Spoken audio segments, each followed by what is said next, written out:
தீமோத்தேயு 4ஆம் அதிகாரம் 5 முதல் 8 வசனத்திலிருந்து சில காரியங்களை உங்களுக்கு பகிர்ந்து கொண்டு வருகிறேன். எப்படி நம்முடைய வாழ்க்கை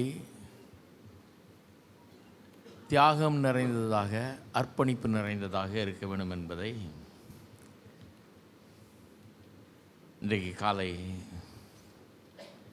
நாம் பார்த்தோம். அது கொஞ்சம் தொடர போகிறேன். ஏன்னா அங்கே பவுல் என்ன சொல்லுகிறார், தீமோத்தேயுங்கிற வாலிப ஒரு ஊழியனுக்கு அவனை ஊக்கம் வைக்கும்படி சொல்கிறார். அடுத்த ஸ்டெப்பு ஒரு மரணம் தான் இவருக்கு. ஆகவே மரிக்கிறதுக்கு முன்னால் அவனுக்கு வேண்டிய சில ஆலோசனைகளை சொல்லுகிறார். அது சொல்லும்போது சுவிசேஷ ஊழியத்தை நிறைவேற்று, தீங்கு அனுபவி, மன தெளிவுள்ளவனாயிரு அப்படின்னு சொல்லிட்டு 3 விதமாக வாழ்க்கையை தான் பார்ப்பதாக கூறுகிறார். வாழ்க்கையை பற்றி நீங்கள் என்ன நினைக்கிறீங்கன்னு பவுலை கேட்டிருந்தீங்கன்னா அவர் சொல்லுவார், என் வாழ்க்கையை ஒரு பலி மாதிரி நினைக்கிறேன். பான பலின்னு ஒரு பலி இருக்குது, அந்த பலி மாதிரி நினைக்கிறேன். கர்த்தருக்கு முன்பாக ஊற்றப்படுகிறேன். ஊற்றி ஊற்றி ஊற்றி கடைசி சொட்டு வரைக்கும் எல்லாமே செலவிடப்படும். என் வாழ்க்கையே அவருக்காக செலவிடப்படும். அப்படிப்பட்ட ஒரு பலி மாதிரி என்ன நினைக்கிறேன் அப்படிங்கிறார். 2வது வாழ்க்கையை ஒரு நல்ல போராட்டமாக எண்ணுகிறேன்றார். இவர் வாழ்க்கையில் வெற்றி பெற்றதனுடைய ரகசியமே தான் பாருங்கள். சரியான ஒரு மன பக்குவம் அவருக்கு, வாழ்க்கையை பற்றி ஒரு கண்ணோட்டம் சரியாக இருக்குது. கண்ணோட்டம் சரியாக இருந்தால் எப்பேற்பட்ட தொல்லையும் நம்ம சகிச்சுக்கலாம், எப்பேற்பட்ட சவால்களும் நமக்கு ஒன்றும் இல்லாத மாதிரி தெரியும். ஏன்னா நமக்கு தெரியும் நம்ம எங்கே போயிட்டுருக்குறோம், என்ன வாழ்க்கைன்னு, இல்லையா, எதுக்காக அழைக்கப்பட்டிருக்கிறோம் என்னன்னு. நிறைய பேருக்கு அது இல்லாதனால தான் வாழ்க்கையே பெரிய போராட்டமாகிடுது, பிரச்சனையாகிடுது.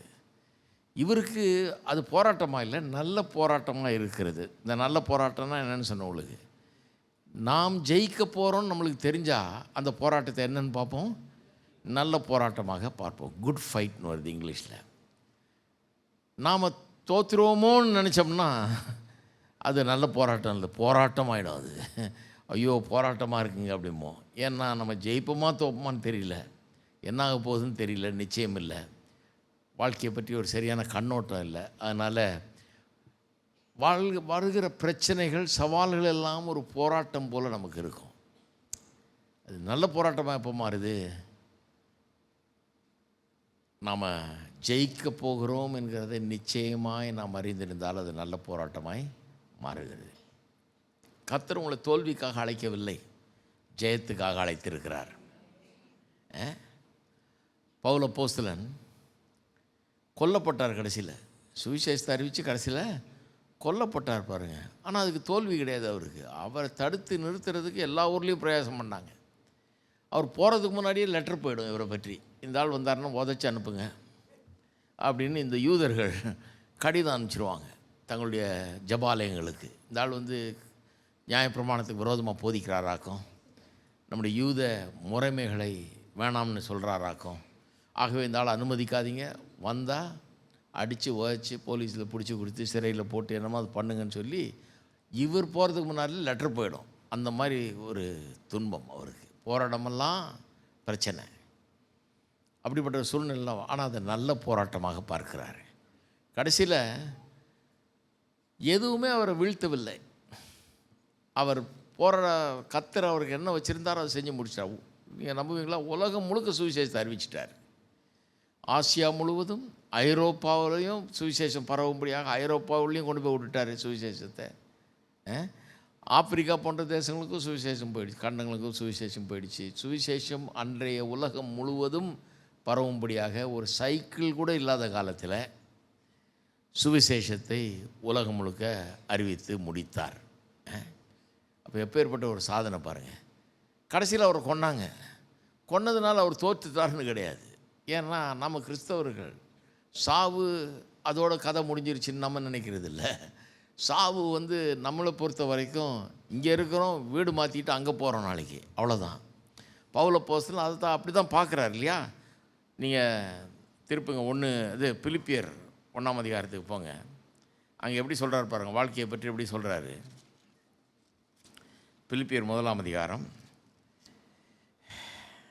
21ஆம் வசனம். கிறிஸ்து எனக்கு ஜீவன், சாவு எனக்கு ஆதாயம். என்ன மாதிரி ஒரு ஆட்டிடியூட் பாருங்கள். சாவு எனக்கு லாபம்ன்றார். சாக போகிறேன்னா ஐயோ பெரிய நஷ்டம் போச்சு அவ்வளோதான் அப்படின்னு நினைக்கல அவர். சாவு எனக்கு ஆதாயம், ஏன்னா இங்கே விட நல்ல இடத்துக்கு போகிறேன், நான் ஒரு நல்ல நிலைமைக்கு போகிறேன், அதை நான் தோல்வியாக நினைக்கல, அதை பெரிய பாக்கியமாக நினைக்கிறேன் அப்படிங்கிற மாதிரி சொல்கிறாரு. ஆகிலும் சரீரத்தில் பிழைத்திருக்கிறதுனாலே என் கிரியைக்கு பலன் உண்டாக இருப்பதால், அதாவது சரீரத்தில் இந்த பூமியில் வாழ்கிறது பல பலன்களை கொடுக்கிறது. அதனால் பல காரியங்கள் நல்ல காரியம் நடக்குது. அங்கங்கே போகிறேன், சுவிசேஷத்தை பிரசங்கம் பண்ணுறேன், சபைகள் ஸ்தாபிக்கப்படுது, நிறைய பேர் ரட்சிக்கப்படுறாங்க, ஊழியக்காரில் தயார் பண்ணுறேன், எல்லாம் பண்ணுறேன். இப்படி பலன் உண்டாயிருப்பதால், என்னுடைய கிரியைக்கு பலன் உண்டாயிருப்பதால் நான் தெரிந்து கொள்ள வேண்டியது இன்னதென்று அறியேன். இந்த பலன் ரொம்ப அதிகமாக இருக்கிறதுனால போகலான்னு ஆசையாக இருக்குது. மறுபக்கத்தில் எப்படி இதை விட்டு போகிறது, இதை நான் இன்னும் செய்யணுமே, நிறைய இடத்துக்கு போகணுமே, இன்னும் நிறைய பேரை தயார் பண்ணணுமே அப்படின்னு யோசிக்கிறேன். ஆகவே போகிறதா இருக்கிறதாங்கிற இந்த 2 சாய்ஸ் எனக்கு இருக்குது. 2 காரியத்தில் ஒன்றை தெரிந்து கொள்ளணும், எதை தெரிந்து கொள்ளணும்னு தெரியாமல் தவிச்சிட்டு இருக்கான்றார். இது என்ன மாதிரி கிறிஸ்தவர் பாருங்கள். எதை தெரிந்து கொள்ள வேணும் என்ற தெரியாமல் தவிச்சிட்டு இருக்கின்றார். ஏனெனில் இவ்விரண்டினாலும் நான் நெருக்கப்படுகிறேன். தேகத்தை விட்டு பிரிந்து கிறிஸ்துவுடன் இருக்க எனக்கு ஆசை உண்டு. எனக்கு ஆசை உண்டு, அது அதிக நன்மையாக இருக்கும். அப்படி இருந்தும் நான் சரீரத்தில் தரித்திருப்பது உங்களுக்கு அதிக அவசியம். அப்போ சாவை கூட அவர் பெருசாக நினைக்கவே இல்லை. அது எப்படி நினைக்கிறாரு, அது எனக்கு ஆசையாக இருக்குது, ஏன்னா நான் அங்கே போய் அவரோடு இருக்க போகிறேன். எந்த இயேசுவை நேசித்து அவருக்காக இவ்வளோ அடி உதெல்லாம் போட்டு இவ்வளோ துன்பங்களெல்லாம் அனுபவித்து ஊர் உலகம் முழுக்க போய் இவரை பற்றி பிரசங்கம் பண்ணேனோ, எந்த இயேசுவை ஆண்டவர் என்று சொல்லி அறிவித்து ஆதியாகமத்தில் ஆரம்பித்து மல்கியா வரைக்கும் போய் இவர்தான் மேசியா, இவர்தான் வர வேண்டியவர், இவருடைய சிலுவை மரணம்தான் ரட்சிப்புக்கு வழி உண்டாக்குறதுன்னு விலைக்கு போய்ச்சிருக்கிறார். எபேசு போன்ற பட்டணங்கள்லாம் வருஷ கணக்கில் இருந்து போய்ச்சாராம். அது பல மணி நேரம் ஒரு நாளைக்கு போய்ச்சிருக்கார். பகல்லையும் போய்ச்சிருக்கார், ஈவினிங்லையும் இப்போ பகல் ஒரு ஹால் எடுத்து போய்ச்சிருக்கார் பாருங்கள். 4-5 மணி நேரம் போய்ச்சிருப்பாருன்றாங்க பெரிய வேத வல்லுநர் எஃப்எஃப் ப்ரூஸுங்கிறவர் சொல்கிறாரு. கணக்கு போட்டு பார்த்தா ஒரு நாளைக்கு 4-5 மணி நேரம் கிறிஸ்துவ போதிச்சிருப்பார். என்ன போதிச்சிருப்பாருன்றீங்க? நான் சொல்கிறேன் என்னன்னு. அவர் ஒரு யூதராக இருந்தவர். பழைய ஏற்பாடு முழுவதையும் படித்து பார்த்து கரைச்சி கொடுத்துட்டு PhD எல்லாம் வாங்கிட்டு, இந்த இயேசு பொல்லாதவர், இவர் மேசியான்னு சொல்லி தன்னை காட்டிக்கிறாராக்கும், இவரை நம்புகிறவரெல்லாம் ஒழிச்சு கட்டணும், சபைகள்லாம் இழுத்து மூடணும்னு கங்கணம் கட்டிக்கிட்டு அதுக்கு எதிராக வந்தவர். இயேசுவை உயிர்த்தெழுத இயேசுவை சந்தித்த பிறகு அப்படியே மாறி அந்த இயேசு தான் ஆண்டவர்னு பிரசங்கம் பண்ணுறார். இயேசுவை சந்தித்த பிறகு அரேபியாவுக்கு போகிறாரு, அங்கே 3 வருஷம் இருக்கிறார். என்ன பண்ணுறாரு, ஆதியாகமத்திலேருந்து மல்கியா வரைக்கும் திருப்பி வாசிக்கிறார். வாசிக்க முன்னெல்லாம் அதில் ஒரு பக்கத்துலையும் இயேசுவை காணவே காணும் அவருக்கு. இப்போ எல்லா பக்கத்துலையும் இயேசு தான் தெரிகிறார் அவருக்கு. நான் சொல்கிறேன், என்ன பிரசங்கம் பண்ணியிருப்பார்? 4-5 மணி நேரம் என்ன பிரசங்கம் பண்ண முடியும்? 4-5 மணி நேரம் ஒரு நாளைக்கு பிரசங்கம் பண்ணணுன்னா 2-3 வருஷம் ஒரு இடத்துல இருந்து பிரசங்கம் பண்ணாங்கன்னா என்ன பண்ணுவீங்க? உங்களை விட்டு என்ன பண்ணுவீங்க பிரசங்கியார்கள்? இங்கே இருந்து ஒரு 2-3 வருஷம் டெய்லி ஒரு 4 மணி நேரம் 5 மணி நேரம் பிரசங்கம் பண்ணணுன்னா நான் கற்றுக்கிட்டேன் பவுல்கிட்ட. என்ன பிரசங்கம் பண்ணணுன்னா ஆதியாகமத்தில் ஆரம்பிக்கணும். 1ஆம் அதிகாரத்திலேருந்து இயேசுவை இவர் தான் இங்கே சொல்லப்படுகிறவர் என்பதை காண்பிச்சுக்கிட்டே வரணும். இவர் தான் வானத்தையும் பூமியும் உண்டாக்கினவர், வார்த்தையினால் எல்லாத்தையும் உண்டாக்கினவர், வார்த்தையினால் எல்லாத்தையும் ஆளுகிறவர் அப்படின்னு ஆரம்பித்து எல்லாத்தையும் பிரசங்கம் பண்ணிகிட்டே வரணும். அதுதான் பண்ணார் பவுல். இதுதான் பண்ணிட்டு வர்றாரு பாருங்க. அப்போ உலகம் முழுக்க சென்று சுவிசேஷத்தை அறிவிச்சிட்டார். அவர் யாரும் தடுத்து நிறுத்த முடியல. கடவுளுடைய சித்தத்தை நிறைவேற்றாமல் அவர் ஒன்றும் சாகலை, நிறைவேற்றி அவ்வளவு எதிர்ப்புகள் மத்தியிலையும், அவ்வளவு கடினமான சூழ்நிலைகள் மத்தியிலையும், யூத மார்க்கமே இவர் எதிர்த்து நின்ற போதும், புறஜாதியாரும் இவர் எதிர்த்து நின்ற போதும், அவரே சொல்கிறாரு, யூதர்கள் மத்தியிலிருந்து எனக்கு எதிர்ப்பு இருக்குது, புறஜாதியார் மத்தியிலிருந்து எனக்கு எதிர்ப்பு இருக்குன்றாரு. எல்லாத்தின் மத்தியிலையும் சுவிசேஷத்தை வெற்றிகரமாக அறிவித்து ஸ்தாபித்து முடிச்சுட்டு போயிட்டார். அது மட்டும் இல்லை, இத்தனை நிருபங்கள் எழுதி கையில் கொடுத்துட்டு போயிட்டார். அதை வச்சு பிரசங்கம் பண்ணுறதுக்கே நமக்கு வாழ்நாள் போதாது போல் இருக்குது. நான் பைபிள் காலேஜில் படித்து முடிச்சுட்டு பிரசங்கம் பண்ண ஆரம்பித்த காலத்தில் அங்கே நிறைய நான் கேட்டு நிறைய கற்றுக்கிட்டேன் இல்லையா. கற்றுக்கிட்டு வெளியே வரும்போது நினச்சேன், சரி ஒரு வருஷம் 2 வருஷம் ஓடும், நிறையா பிரசங்கம் பண்ணுறதுக்கு சரக்கு நிறையா இருக்குது, இப்போ பண்ணலாம். அதுக்கப்புறம் என்ன பண்ணுறது தான் எனக்கு யோசனை. எப்படி வாழ்நாள் முழுக்க பிரசங்கம் பண்ணுறது? 40 வருஷம் 50 வருஷம் எப்படி பிரசங்கம் பண்ணுறது? சில பிரசங்கர்லாம் வேறு எனக்கு சொல்லிட்டாங்க, ஒரு 2-3 வருஷத்துக்கு அப்புறம் திருப்பி அதே தான் பண்ணணும், வேறு ஒன்றும் இல்லை, அப்படின்ற மாதிரி சொல்லிட்டாங்க. ஏன்னா இதெல்லாம் ரொம்ப சீக்கிரம் முடிஞ்சிடும் அப்படிங்கிற மாதிரி. ஆனால் இப்போ 40 வருஷத்துக்கு மேலே ஒரே சர்ச்சில் பிரசங்கம் பண்ணுறேன், ஒரே ஜனங்களுக்கு திரும்ப திரும்ப அதையே பேச முடியாது. அதே ஜனங்களுக்கு பிரசங்கம் பண்ணுறேன். நான் கண்டது என்னவென்றால், இந்த 40 வருஷம் மாதிரி இன்னும் 10-40 வருஷம் எனக்கு தந்தாலும் இதை பிரசங்கம் பண்ணி முடிக்க முடியாது. அவ்வளவு விஷயங்கள் இதில் அடங்கி இருக்கிறது என்பது தான் உண்மை. அப்போ அவரை யாரும் வீழ்த்த முடியல. சாவு அவருக்கு ஒரு வீழ்ச்சி கிடையாது. பாருங்கள், இப்போ எபிரேயர் 11ஆம் அதிகாரத்துக்கு திருப்புங்க. எபிரேயர் 11ஆம் அதிகாரம். எபிரேயர் 11ஆம் அதிகாரம் விசுவாச வீரர்களை பற்றிய அதிகாரம். அதில் கடைசி ஒரு பகுதி வருது. அந்த பகுதியை நான் வாசிக்கிறேன் பாருங்கள்.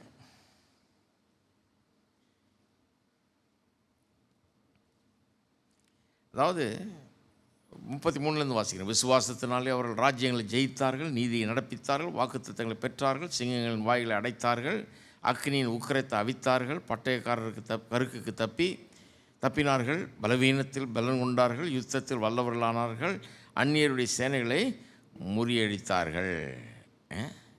ஸ்திரீகள் சாக கொடுத்த தங்களுடையவர்களை உயிரோடு எழுந்திருக்க பெற்றார்கள்.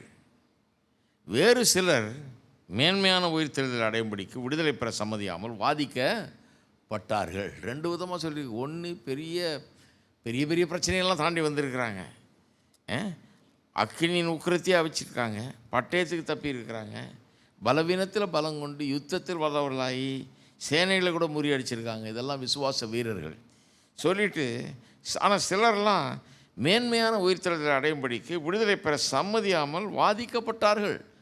சிலர்லாம், நீ கொடுக்குற விடுதலை எனக்கு வேணாம், என்ன சாகடி பரவாயில்ல, நான் பார்த்துக்கிறேன், இது மேன்மையான உயிர்த்தெழுதலை நான் நாடி போகிறேன்னு சொல்லி அப்படி இறந்தார்களாம். வேறு சிலர் நிந்தைகளையும் அடிகளையும் கட்டுகளையும் காவலையும் அனுபவித்தார்கள், கல்லெறி உண்டார்கள், வாளால் அறுப்புண்டார்கள், பரீட்சை பார்க்கப்பட்டார்கள், பட்டயத்தினாலே வெட்டப்பட்டு மரித்தார்கள், செம்மறியாட்டு தோள்களையும் வெள்ளாட்டு தோள்களையும் போர்த்து கொண்டு திரிந்து குறைவையும் உபத்திரவத்தையும் துன்பத்தையும் அனுபவித்தார்கள்.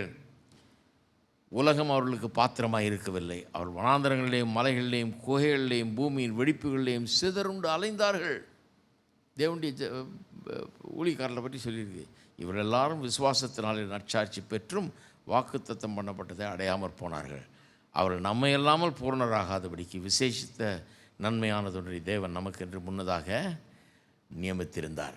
அப்போ இவரெல்லாம் செத்ததெல்லாம் ஒன்றும் வீண் போகலை, இவர்கள் பட்ட பாடுகள்லாம் ஒன்றும் வீண் போகலை. இவர்களெல்லாம் எப்படி செத்தார்கள்னு வேதம் சொல்லுது, இவரெல்லாம் விசுவாசத்திலே மரித்தார்கள். they died in faith அப்படின்னு சொல்லப்பட்டிருக்கிறது. அப்போ அப்படி தன்னுடைய வாழ்க்கையை முடித்தவர் அப்போஸ்தலனாகிய பவுல். தோல்வியில் முடிக்கும்போது என்ன சொல்கிறாரு, அந்த 2 தீமோத்தேயு 4ஆம் அதிகாரத்தில் பாருங்கள், முடிக்கிறப்ப வாழ்க்கையை பற்றி என்ன சொல்கிறாரு பாருங்கள். நல்ல போராட்டத்தை போராடினேன், ஓட்டத்தை முடித்தேன், விசுவாசத்தை காத்து கொண்டேன்.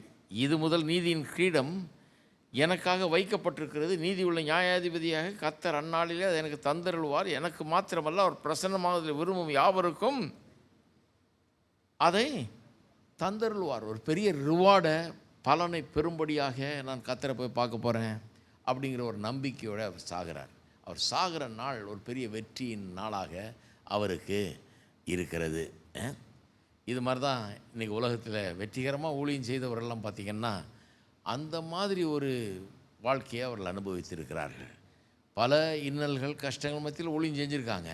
ஆனால் அவைகளெல்லாம் அவர்களை தோற்கடிக்கவில்லை. எல்லாத்தையும் நல்ல போராட்டமாக பார்த்தார்கள். ஏன் நல்ல போராட்டமாக பார்த்தாங்கன்னா, அதுக்கு என்னென்னா அடிப்படை என்னென்னா, வாழ்க்கையின் போராட்டங்கள் எப்படி நல்ல போராட்டமாக நம்முடைய மனதில் தோன்றுகிறதுனா, நான் தான் ஜெயிப்பேன், கடைசியில் வெற்றி என்னது அப்படின்றது கேரண்டி ஆன பிறகு அதை உண்மையாக நம்பும்போது எந்த போராட்டமும் நல்ல போராட்டமாக ஆயிடுது. வெற்றி என்னதுங்கிற நம்பிக்கை இல்லைன்னா எல்லா போராட்டமே பெரிய போராட்டமாக தான் இருக்கும். இதை எத்தனை தடவை சொன்னாலும் தகும். சரி, நல்ல போராட்டத்தை போராடினேன். அப்போ எல்லோரும் சொல்லுங்கள், நல்ல போராட்டம். எல்லோரும் சொல்லுங்கள், என்னுடைய வாழ்க்கை நல்ல போராட்டங்களால் நிறைந்திருக்கிறது. வெற்றி என்னுடையது, எதிர்காலம் என்னுடையது. கர்த்தர் சொன்னதை நான் நிறைவேற்றி நிச்சயமாக முடிப்பேன். ஆகவே தான் அது நல்ல போராட்டம். ஆமென். ஓரல் ராபர்ட்ஸ் என்று ஒருத்தர் இருந்தார், உங்களுக்கெல்லாம் தெரிஞ்சிருக்குன்னு நினைக்கிறேன். பெரிய யூனிவர்சிட்டிலாம் கட்டினார். 92 வயசில் அவர் பிரசங்கம் பண்ணுறதை கேட்டேன் பாருங்கள். ஒரு சேரில் அவர் நிற்க கூட முடியல, உட்காந்துக்கிட்டு பிரசங்கம் பண்ணுறாரு. அப்படியே எபேசியர் நிருபத்திலேருந்து பக்கம் பக்கமாக கோட் பண்ணுறாரு. முதல் அதிகாரத்தில் ஆரம்பித்து 2ஆம் அதிகாரம் மனப்பாடமாக அப்பா வந்துக்கிட்டே இருக்குது. வயசு 92, பயங்கரமாக பிரசங்கம் பண்ணுறாரு. பிரசங்கம் பண்ணும்போது சொன்னார், 7000 பேர் உட்காந்துருக்கிறாங்க, ஊழியர் கூட்டம். அது அவருடைய யூனிவர்சிட்டியில் ஒரு ஆடிட்டோரியம் இருக்கிறது, அதில் 7000 பேர் உட்காரலாம். நான் பார்த்துருக்கேன் அதை. அந்த 7000 பேர் உட்காந்துருக்கிற யூனிவர்சிட்டியில் பேசுகிறாரு. எல்லாம் ஊழியக்காரங்க. சொல்கிறாரு, எனக்கு எதிராக வந்து என்னை ஒழிக்க வேணும், என்னை அழிக்க வேணும், என்னை கெடுக்க வேணும்னு நினைத்தவர்களெல்லாம் கூட்டினீங்கன்னா இந்த ஆடிட்டோரியம் பத்தாது அப்படின்றார். அவ்வளோ பேர் இருந்தாங்க உலகம் முழுக்க, என்னை ஒன்றும் இல்லாமல் ஆக்கிடணும்னு, என்னை வீழ்த்த வேணும் என்று. ஆனால் ஒரு ஆளாலையும் என்னை வீழ்த்த முடியல. கர்த்தர் என்னை எதுக்காக அழைச்சாரோ, தெரிந்து கொண்டாரோ, எதுக்காக எனக்கு எல்லாத்தையும் கொடுத்தாரோ அதை நான் நிறைவேற்றி முடிச்சிட்டேன் அப்படின்னாரு. அப்புறம் தான் செத்தார். அதை சொல்லிவிட்டு நான் நினைக்கிறேன் அடுத்த வருஷம் செத்து போனார். என்ன மாதிரி ஒரு நம்பிக்கை பாருங்கள். எவ்வளோ பெரிய பிரச்சனையெல்லாம் சந்தித்தார், அதன் மத்தியில் வெற்றி. பிரச்சனையின் மத்தியில் அவருடைய கண்ணோட்டம் எப்படின்னா, நல்ல போராட்டம் இது, என் வாழ்க்கையின் போராட்டங்கள் எல்லாம் நல்ல போராட்டம். அப்போ நான் சொல்கிறேன், நானும் இத்தனை வருஷம் வாழ்க்கையில் கடந்து வந்திருக்கிறேன். சில காரியங்களை இன்னைக்கு கற்றுக்கொண்ட முக்கியமான காரியம் என்னென்னா, என் வாழ்க்கையில் போராட்டங்கள் இல்லாமல் இல்லை, ஆனால் அவைகள் எல்லாம் போராட்டங்கள்னு நான் சொல்வதில்லை, நல்ல போராட்டம். ஏன்னா என்னை ஜெயிக்கும்படியாக கர்த்தர் நியமித்து விட்டார். நான் அவருடைய வேலையில் இருக்கிறேன், அவர் சொன்னதை செஞ்சிட்ருக்கிறேன். ஆகவே என் வாழ்க்கை போராட்டங்கள் நல்ல போராட்டம். எப்படி மாற்றுது பாருங்கள். உங்கள் உள்ளத்தில் என்ன நினைக்கிறீங்க உங்கள் வாழ்க்கையை பற்றிங்கிறது வந்து உங்கள் வாழ்க்கை நீங்கள் எப்படி வாழ்கிறீங்கன்றதே மாற்றிடுது. பயந்துக்கிட்டு வாழ்கிறத, தோல்வி மனப்பான்மையோடு வாழ்கிறத காட்டிலும் பயந்துக்கிட்டு வாழ்கிறத விட்டுட்டு தைரியமாக நல்ல போராட்டம், ஜெயிக்கிறவன் நான் என்கிற ஒரு எண்ணத்தோடு முன்னேறி சென்று எல்லா தடைகளையும் இடையூறுகளையும் மீறி செல்ல நமக்கு உதவுகிறது. சரி, கடைசியாக ஒன்று பார்ப்போம். முடிச்சுட்டு சுவிசேஷ ஊழியத்தை பற்றி ஒரு சில காரியங்களை சொல்ல விரும்புகிறேன். ஓட்டத்தை முடித்தேன். 3வது ஒன்று வந்து பானபலி, வாழ்க்கையை எப்படி பார்க்கணும், ஒரு பானபலி போல் பார்க்கணும். 2வது வந்து நல்ல போராட்டம் என்கிற விதத்தில் பார்க்கணும். 3வது வந்து ஒரு ஓட்டம். எல்லாம் சொல்லுங்க, ஒரு ஓட்டம். ஓட்டம்னு சொன்னால் 100 மீட்டர்ஸ் டேஷ் மாதிரி இல்லை. 100 மீட்டர்ஸ் டேஷ்னா இப்போல்லாம் 9 செகண்டில் முடிச்சிடுறாங்க கதையை. கண்ணை மூடி தனக்கு 9 செகண்டில் ரெக்கார்டு க்ரியேட் பண்ணிட்டாங்க. 9 செகண்டுக்குள்ளே 100 மீட்டர் ஓடி முடிச்சிடுறான். அந்த மாதிரி ஓடுறாங்க, ஃபாஸ்ட்டாக முடிஞ்சிடும். முழு எனர்ஜியோடு எடுத்தோடனே துப்பாக்கி சத்தம் கேட்ட உடனே பாஞ்சு ஓடுறாங்க. 9 செகண்டில் கதை முடிஞ்சுது. ஆனால் இங்கே ஓட்டம்னு சொல்லியிருக்குது, அப்படிப்பட்ட ஓட்டத்தை இல்லை. அதனால் கிறிஸ்தவ வாழ்க்கையின் ஓட்டத்தை அப்படியே ஆரம்பிக்கக்கூடாது. எடுத்த உடனே ஒன்று ஆரம்பித்து கடைசியில் மூச்சு வாங்கி ஒன்றும் முடியாமல் போகிற இது கிடையாது. இது வந்து ஒரு மேரத்தான் ரேஸ் மாதிரி, பல மைல்கள் நாளெல்லாம் ஓடுறாங்களே அந்த மாதிரி ஓட்டம். மேரத்தான் பார்த்துருக்கீங்க இல்லையா? 25 கிலோமீட்டர் அப்படி ஓடுவாங்க. ஓடிக்கிட்டே இருப்பான் பாட்டுக்கு, எப்படி தான் ஓடுவானோன்னு தெரியாது. அதுவும் நான் சின்ன வயசில் ஓடுவேன் பாருங்கள், கொஞ்சம் இந்த எக்ஸசைஸுக்காக ஓடுறது உண்டு. அதில் நான் ஓட ஆரம்பித்தப்போ முதல் 1 கிலோமீட்டர்லேயே போதும், ரொம்ப வலிக்குது கால், இன்றைக்கி வேணாம், நாளைக்கு பார்த்துக்கலாம் அப்படின்னு தான் தோணும். எப்போவுமே ஒரு தடவையும் முதல் தடவை ஓடும்போது, முதல் மைல் ஓடும்போது முடிஞ்சிடும். 3-4 மைல் ஓடுவோம் பாருங்கள். அப்போ முதல் மைல்லையே விட்டுடலாம், போதும், முடியாது, இனி 1 இன்ச்சு கூட போக முடியாதுன்ற மாதிரி இருக்கும். ஆனால் அதில் தாக்கி பிடிச்சி போனால் இன்னும் அடுத்த மைல்லாம் போகிறப்ப எங்கேருந்து வருமோ தெரியல பாரு, ஓடிக்கிட்டே இருக்கலாம் போல இருக்குது. அப்படி ஒரு பலன் வரும், எனர்ஜி உண்டாகும் பாருங்கள். இந்த ஹாப்பி ஹார்மோன்ஸ் ரிலீஸ் ஆகுதுன்றாங்க உடம்புல. அந்த இதெல்லாம் ரிலீஸ் ஆகி நல்ல ஒரு தெம்பை தந்து ஓடிக்கொண்டே இருக்க வைக்கிறது. அப்போ இந்த ஓட்டங்கிறது வந்து அப்படிப்பட்ட ஒரு ஓட்டம். அதை ஜெயிக்கிறதுக்காக நம்ம ஓடுகிறோம், தோக்கிறதுக்காக ஓடலை, ஜெயிக்கிறதுக்காக ஓடுறோம். அதை பற்றி சொல்கிறாரு பாருங்கள், பவுல் சொல்கிறாரு. திருப்புங்க 1 கொரிந்தியர் 9ஆம் அதிகாரம். தன்னுடைய வாழ்க்கையை ஒரு ஓட்டமாய் பார்க்கிறார் அவர். லாங் டிஸ்டன்ஸ் ரேஸ் மாதிரி பார்க்குறாரு. அப்போ சொல்கிறாரு, பந்தய சாலையில் ஓடுகிறவர்கள் எல்லாம் ஓடுவார்கள். 24ஆம் வசனம், 9:24, 1 கொரிந்தியர். பந்தய சாலையில் ஓடுகிறவர்களெல்லாம் ஓடுவார்கள், ஆகிலும் ஒருவனே பந்தயத்தை பெறுவான் என்று அறியீர்களா? நீங்கள் பெற்றுக்கொள்ளத்தக்கதாக ஓடுங்கள்.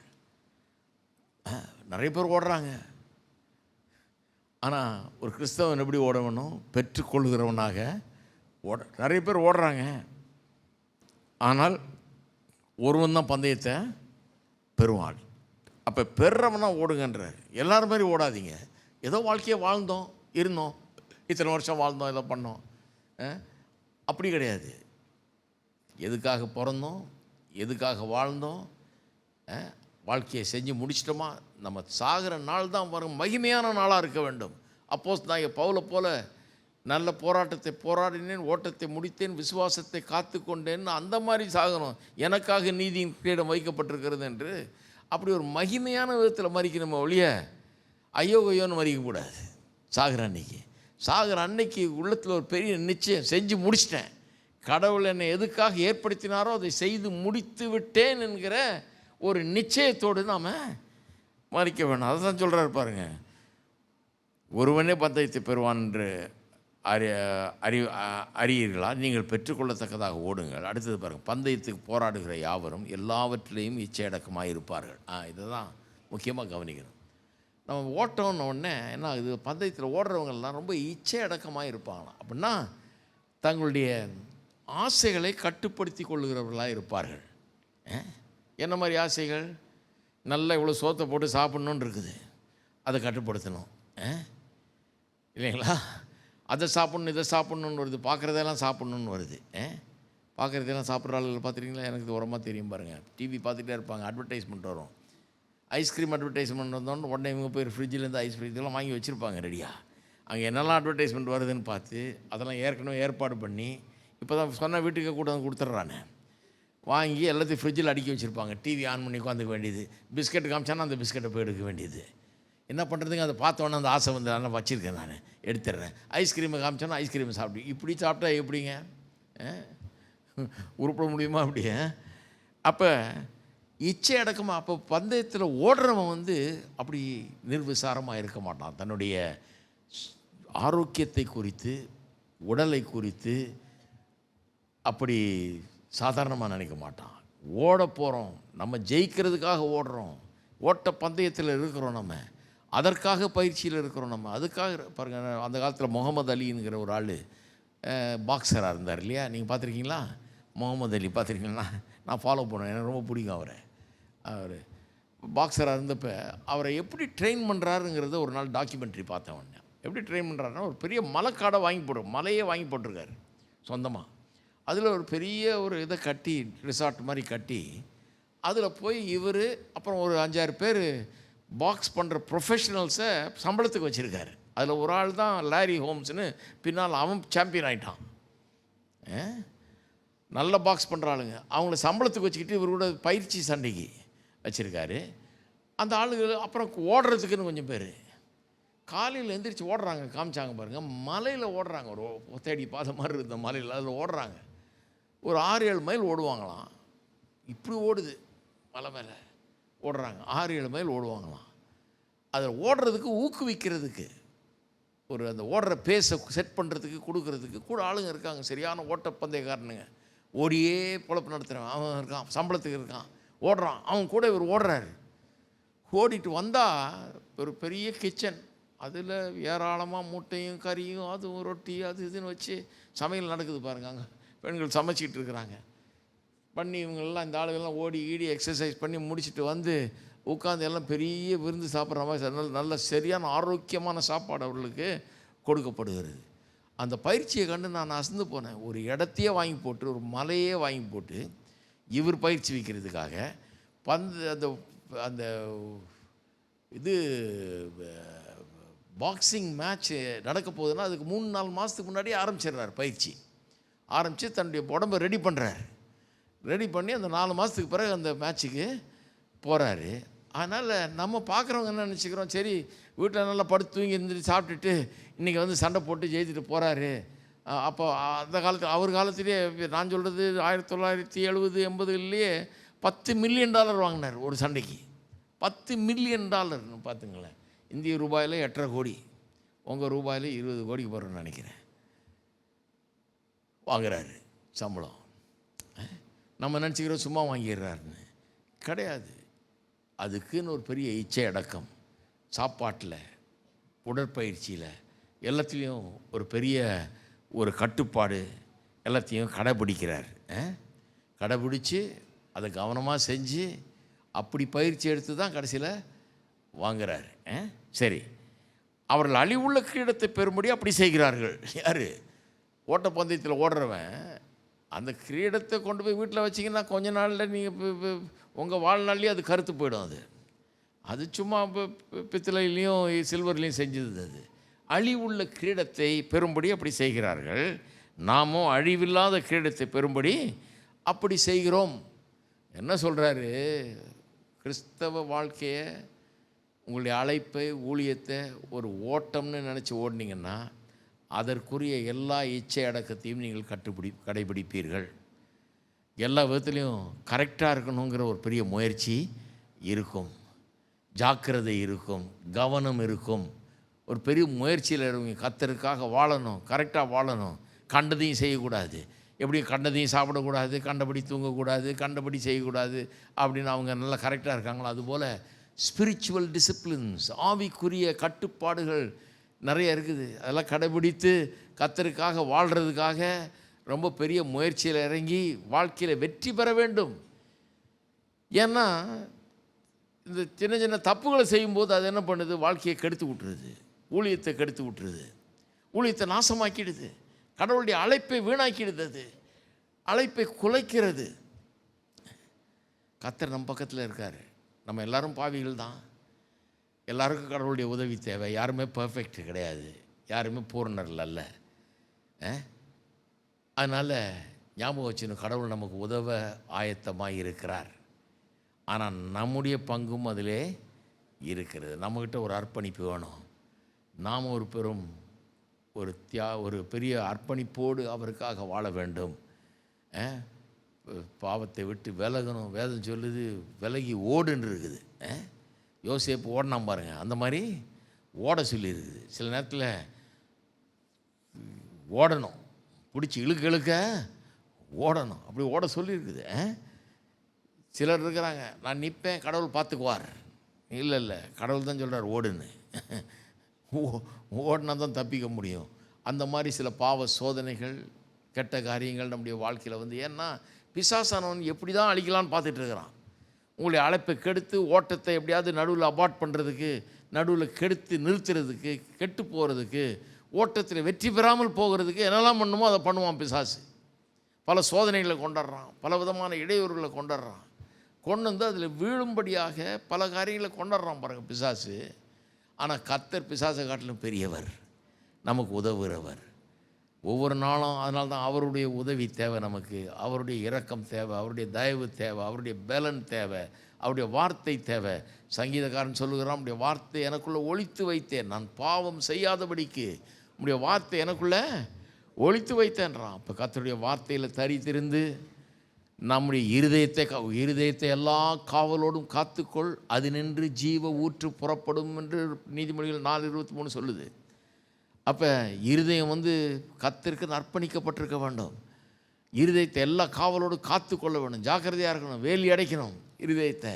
அதில் கெட்ட எண்ணங்கள் நுழையாதபடி, கெட்ட காரியங்கள் நுழையாதபடிக்கு, நமக்கு பாதகம் விளைவிக்கக்கூடிய, நம்மெல்லாம் மனுஷர்கள் பாருங்கள், ஈஸியாக நுழைஞ்சிரும், விட்டால் நுழைஞ்சிரும். நான் ஊழிய ஆரம்பித்த காலத்தில் ஒருத்தன் வருவான் பாருங்கள், ஒரு வாலிபன், ஆள் ஜம்முன்னு இருப்பான்.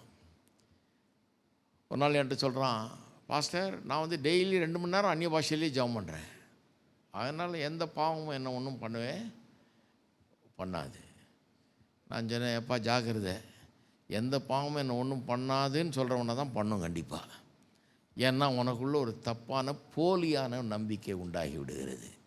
நீ ஏதோ பெரிய கடவுள் மாதிரியும், உனக்குள்ளே பாவம் உன்னை ஒன்றும் பண்ண முடியாதுங்கிற மாதிரியும் ஒரு எண்ணம் உண்டாச்சுன்னா அந்த எண்ணமே உன்னுடைய வீழ்ச்சிக்கு காரணமாகிடும். நீ அப்படி எண்ணும்போது உன்னுடைய ஜாக்கிரதை போயிடுது, கவனம் போயிடுது. ஏன்னா நான் எப்படி பாவம் செய்வேன், நான் தான் 2 மணி நேரம் அந்நிய பாஷையில் பேசுகிறேன்னு, அப்புறம் எப்படி நான் பாவம் செய்ய முடியும்? 4 மணி நேரம் அந்நிய பாஷையில் பேசினவங்களாம் பாவம் செஞ்சுருக்காங்க.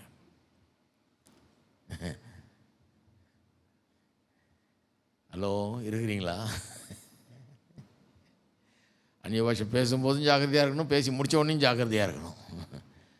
ஏன்னா பிசாசானவன் அங்கேயே தான் சுற்றிட்டு இருக்கிறான். இந்த மாதிரி ஆளுகளை தான் தேடிக்கிட்டு இருக்கிறான்.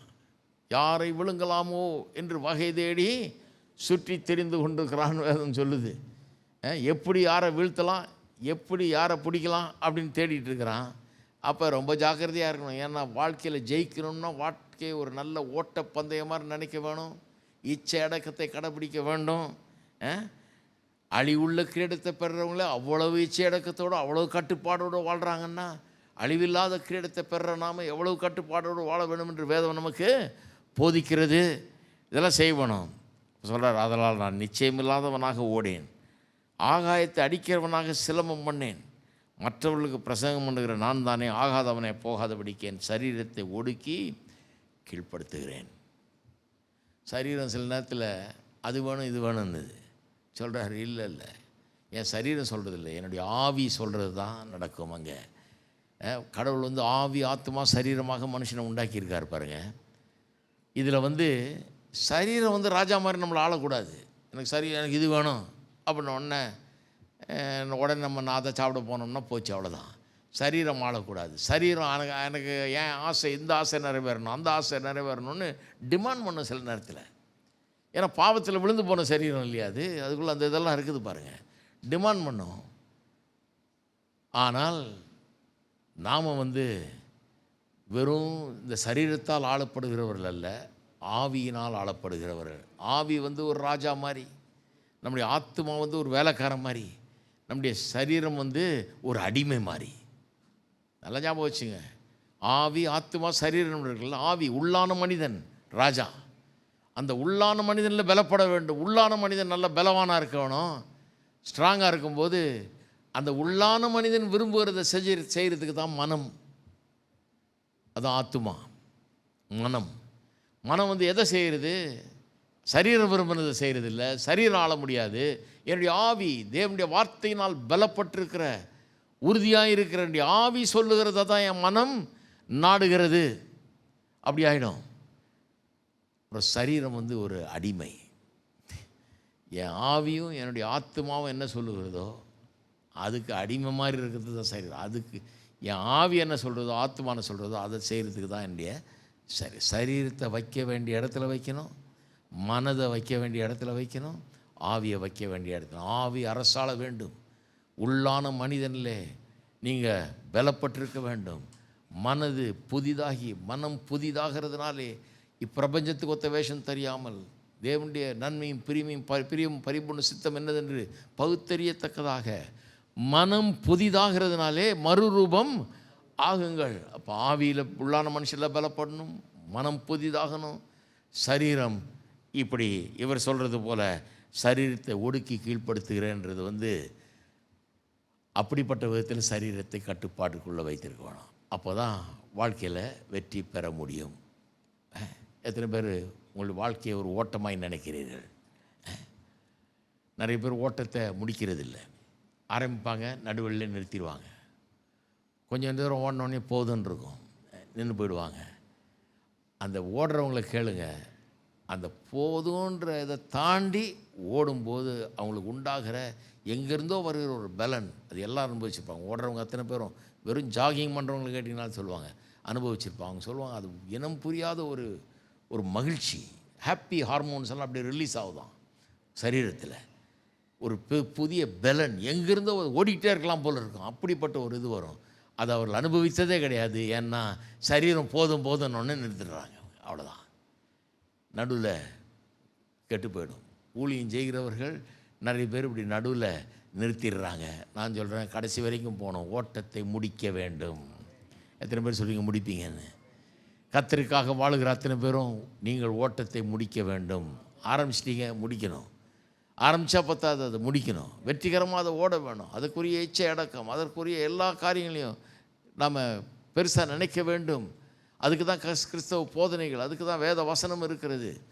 வச்சு கரெக்டாக வாழ்ந்து கர்த்தருடைய சித்தத்தை இந்த பூமியிலே நாம் நிறைவேற்ற வேண்டும். ஆமென். அப்போ இதுதான் அர்ப்பணிப்பு. இதுதான் நாம் செய்கிற நாம் வாழ்கிற சாக்ரிஃபிஷியல் லைஃப்.